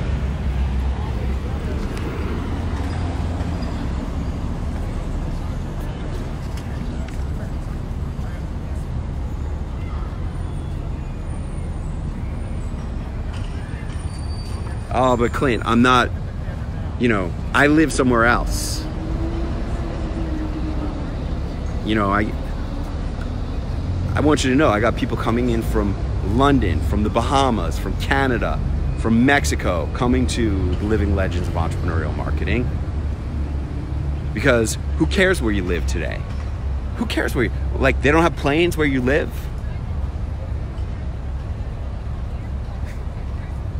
One of the things that I love the most, I was talking about it with my wife, my beloved wife, Allison, just yesterday, is how we travel all over the country and we make money all over the country. Here we are in San Antonio, Texas, at the Alamo. We made a lot of money this weekend. We've been here many times and we made a lot of money in this city.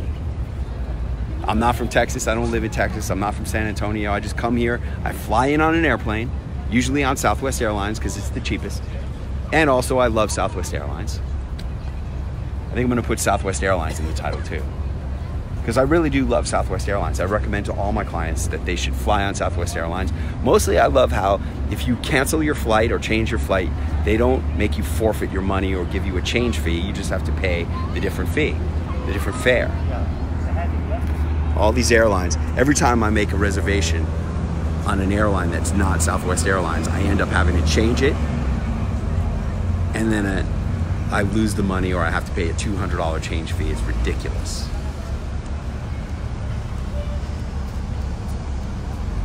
I get on Southwest Airlines. I'm an A-list member because I fly it so frequently. So I go to the head of the line. I get to board first. I get to put my bags up in the overheads, which is really important because I never want to check a bag, because anytime you check a bag, you can lose your bag or you have to wait. You're delayed waiting for your bag to come off the baggage carousel. So I always recommend to my clients, always fly Southwest whenever you can. I get on Southwest Airlines and I fly to different cities. I go to Chicago and Miami, San Antonio, where I am today at the Alamo, Boston, San Diego, Los Angeles, Denver occasionally, Atlanta quite frequently. And I go to these other cities and I make money. Allie and I were jet-setting entrepreneurs. In today's day and age, because of Southwest Airlines and the iPhone and our laptops and AT&T unlimited service, we're jet-setting entrepreneurs. We travel all over the country, making money all over the country. And it feels great to be. It really does. To be able to fly around all these different cities and make lots of money all over the country. It's awesome. It makes me feel like I'm bigger. It makes me feel like I'm like making money everywhere. San Francisco is another place I make money. Las Vegas, another place I make a lot of money. Those are all Southwest Airlines cities, except for Miami. Orlando, another place I make money, another Southwest city. Long, long TSA lines in Orlando. It is freedom. The freedom to be me, the freedom to express myself through my art like this, and through my commerce, which is an extension of my art, because my commerce is the marketing of what I do. And the marketing of what I do, I've gotten so good at the marketing of what I do, it's allowed me to be an artist, to publish books, to give speeches, to make films and videos. I created my documentary film, Celebrity Entrepreneur, which has been accepted into 13 film festivals. And if you want to learn how to have this kind of freedom and lifestyle, you need to become an entrepreneurial marketer. And that's what the Living Legends of Entrepreneurial Marketing Conference is really all about. Ultimate freedom, power, and adventure. I want to pull out this coin. Now, I remember when I was beginning this adventure, one of my early mentors, Brendan Burchard, he said, if there were 3 words that summed up what you're all about, what would your 3 words be? And I said, freedom, power, and adventure. It's really fascinating. Freedom, power, and adventure. And he said another thing. He said, what category do you want to dominate? And originally, the category I wanted to dominate was entrepreneur. See? Freedom, power, and adventure. Entrepreneur.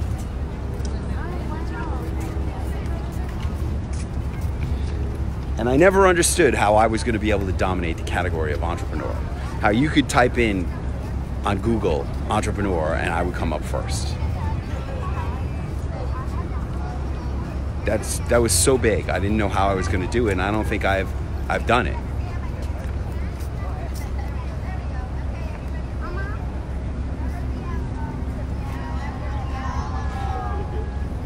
But over the years, by going through this whole process, my desire to corner the term entrepreneur has evolved.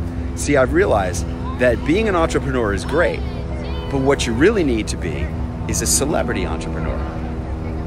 Through studying with my great mentor, Dan Kennedy, I've realized that celebrity is the key missing ingredient for all entrepreneurs who are not thriving. You must be a celebrity in the eyes of your customers and prospects. And it's very fascinating. I never thought that I would be able to dominate the term entrepreneur, but I do know that I will dominate the term celebrity entrepreneurship and celebrity entrepreneur. I've written the book, Celebrity Entrepreneurship. I've written the book on celebrity entrepreneurship. I really have created the category of celebrity entrepreneurship. I've invented a subcategory. And this is straight out of The 21 Immutable Laws of Marketing by Al Ries, which is a book that's had tremendous impact on my life. One of my other mentors, he said what Clint is doing with his local TV training program is so genius because it's straight out of the 22 Immutable Laws of Marketing. If you can't be first in a category, you must put one foot outside the category and make a separate subcategory, which is exactly what I've done with celebrity entrepreneurship. I'm not the first entrepreneur. I'm not the first celebrity entrepreneur. You could just look at Donald Trump. He's a clear example of a celebrity entrepreneur. I am the first person to coin a system of how to become a celebrity entrepreneur, and that's in my book, Celebrity Entrepreneurship. And I see Richard Jessup is watching, and I hope that you have already received your copy of my hardcover book, Celebrity Entrepreneurship, and that you enjoyed it. You should have already read it and started absorbing it and started watching the videos, because Richard Jessup, being an elite member, an elite ticket holder for the entrepreneurial conference at Carnegie Hall, the living legends of entrepreneurial marketing, not only does he get the book, Celebrity Entrepreneurship, and my audiobook on what they teach you at the Wharton Business School, all the lessons that I learned there, but also he gets the VIP package, which includes the videos, the deep dive videos on celebrity entrepreneurship training, as well as my deep dive videos on being a 7-figure speaker.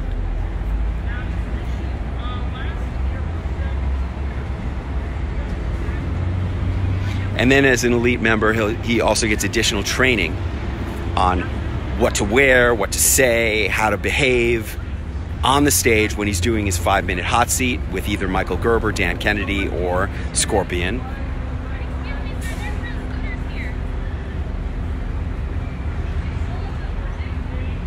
And I'm going to train him on all that, as well as many more things. But having created this subcategory of celebrity entrepreneurship, that's something that I'm going to dominate. And if you type in celebrity entrepreneurship, you'll see I'm showing up all over page 1 and 2 of Google for that. And pretty soon I'll dominate it all. And my goal is to dominate celebrity entrepreneur. The words celebrity entrepreneur, when you type that in Google, I'm going to be all over that. That's the ultimate goal. And that's what I endeavor to deliver for all of my students and clients, transforming them into celebrity entrepreneurs. That's my wife and I have created the Celebrity Entrepreneurs Guild. We're creating a community of celebrity entrepreneurs. This event at the Living Legends of Entrepreneurial Marketing is officially hosted by the Celebrity Entrepreneurs Guild. It's a Celebrity Entrepreneurs Guild event. It's our first event.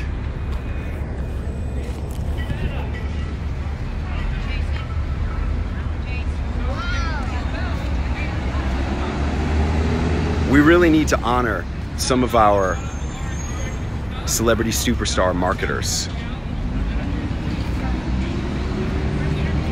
And I'm gonna make a special initiative and outreach to get some of the people who have thrived the most on television to show up at that event.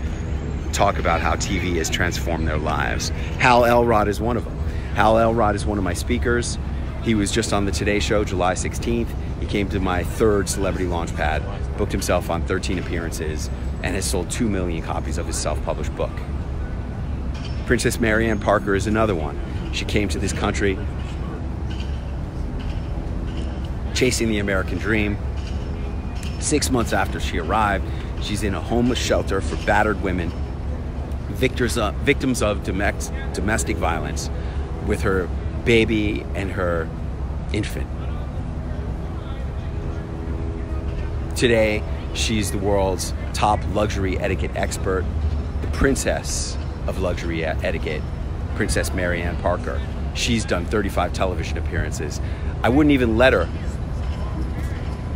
come to Celebrity Launchpad. She was originally scheduled to come to Celebrity Launchpad in October of 2016. I said, I can't let you come. I can't understand what you're saying. You need to learn how to speak English in a way that I can understand you. You need to become a better speaker. You got to come to West Point. And we made her come to my Leadership Speaking Academy at West Point, where Buzz Aldrin was one of the speakers. Hey man, 50 years ago today, Buzz Aldrin was in quarantine after coming back from the moon. He spoke at our Leadership Speakers Academy at West Point, and he told us, I said, Buzz, what's the most important thing you ever learned? He said, nothing is impossible. And that's what this is all about. When you lay down your Alamo, when you draw your line in the sand, you'll go down in history, you'll make history, because nothing is impossible. That's where you got to get to. You got to get to the point where you're willing to die trying.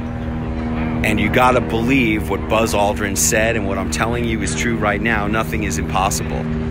And you may die in the Alamo, but if you do, at least you will die going for what you believe to be your most important mission in life. And in order to help you to not die in your Alamo, I'm giving you a copy of Hal Elrod's miracle equation and his miracle equation system, which will help you to transform your most important mission in life into your reality.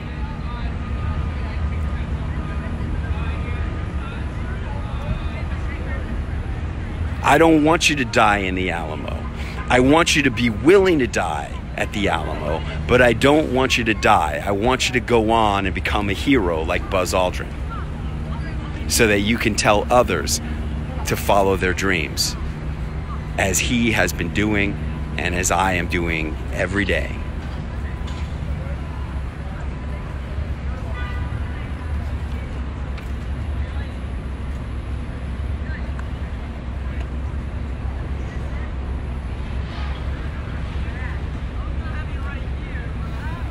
The last thing I want to talk about is the Rolex.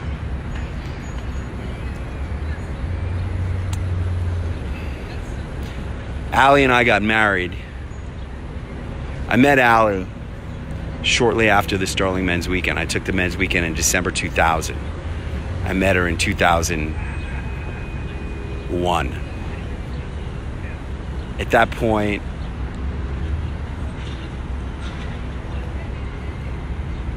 I was just starting to have some success as an entrepreneur. I was able to leave my job as a taxi driver like a few weeks before I met Allie for the second time. The first time I quit my job as a taxi driver, luckily I didn't tell the taxi dispatch manager to go fuck himself, because I had built the website and I was convinced. I had produced the New Sex Now DVD, and I was convinced that all I had to do was put the New Sex Now DVD on the internet, build the website where people could buy it, and I would become rich, or at least able to quit my job as a taxi driver. I had saved up some money, and I was going to focus exclusively on promoting New Sex Now on the internet.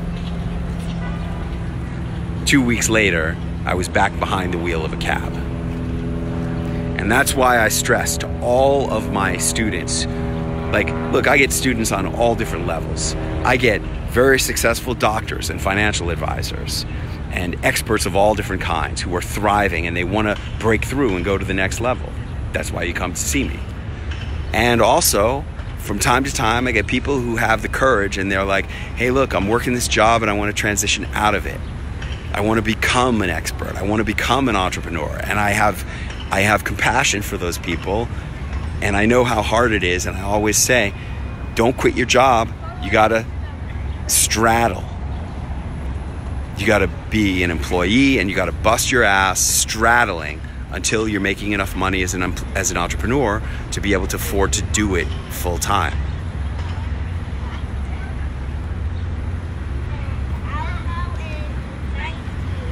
And I learned that lesson because I had to go back behind the wheel of a taxi. And I drove a taxi for almost another year, more than another year. But by the time I met Allie, I met her in February 10th, 2001. And then 6 years later, then I married her 18 months later. We got married in November of 2002.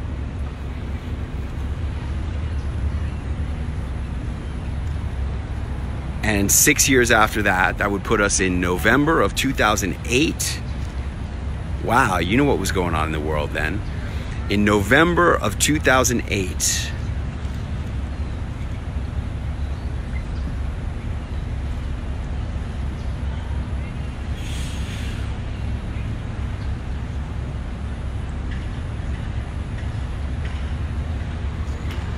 it was our 6-year anniversary, and we were at the St. Regis in Kauai. And I had just seen this watch at the Geary's watch store in Beverly Hills, in Century City. This Rolex watch. This is called a tuxedo face with a centennial band. And it was a lot of money. And I said to Allie, I cannot get that freaking Rolex watch out of my mind.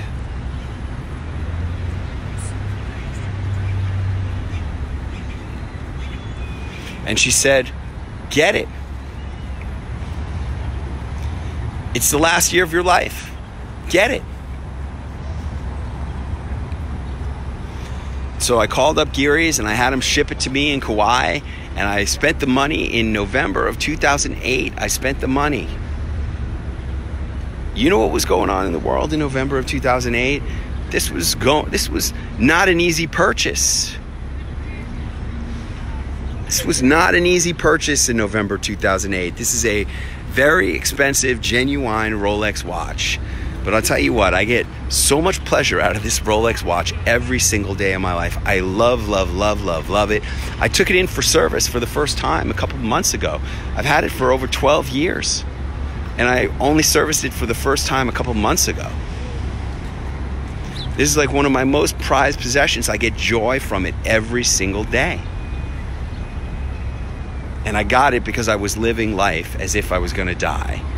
What if this was going to be the last year of your life? What would you want to accomplish? I'll tell you what, when I'm living my life, I want to leave no stone unturned. That's why I'm throwing the Living Legends of Entrepreneurial Marketing Conference at Carnegie Hall. I want to do the ultimate conference for entrepreneurs in the ultimate venue. I want to pull out every stop. I want to leave no stone unturned. I want to know from Martha Stewart, what does it take to break through? I want to be like Martha Stewart. I want to be like Ice-T and Coco. I want to be a Dan Kennedy who's speaking on stages 42 years from now. I want to be a Michael Gerber, a #1 New York Times best-selling author. I want that. I want to be like Hal Elrod. I want to break through like Hal Elrod broke through. I want it all. That's why we're putting it on the line, me and Allie. We're making it happen. Our Alamo is at Carnegie Hall, and if you're not there, you're a moron. Lives are going to be changed there. Destinies are going to be altered there. Careers are going to be made. Secrets are going to be revealed. People are going to transform. It's going to be an instant transformation experience where you go home a freaking celebrity and you're not going to be there? Are you insane?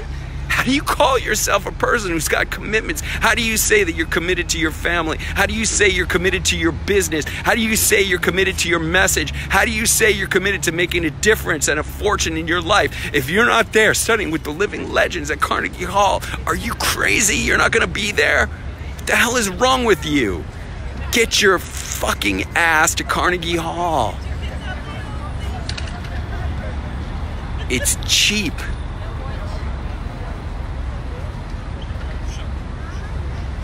If you are really committed,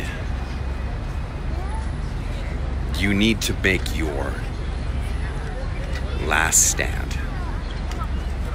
Let Carnegie Hall be your Alamo. LivingLegends2019.com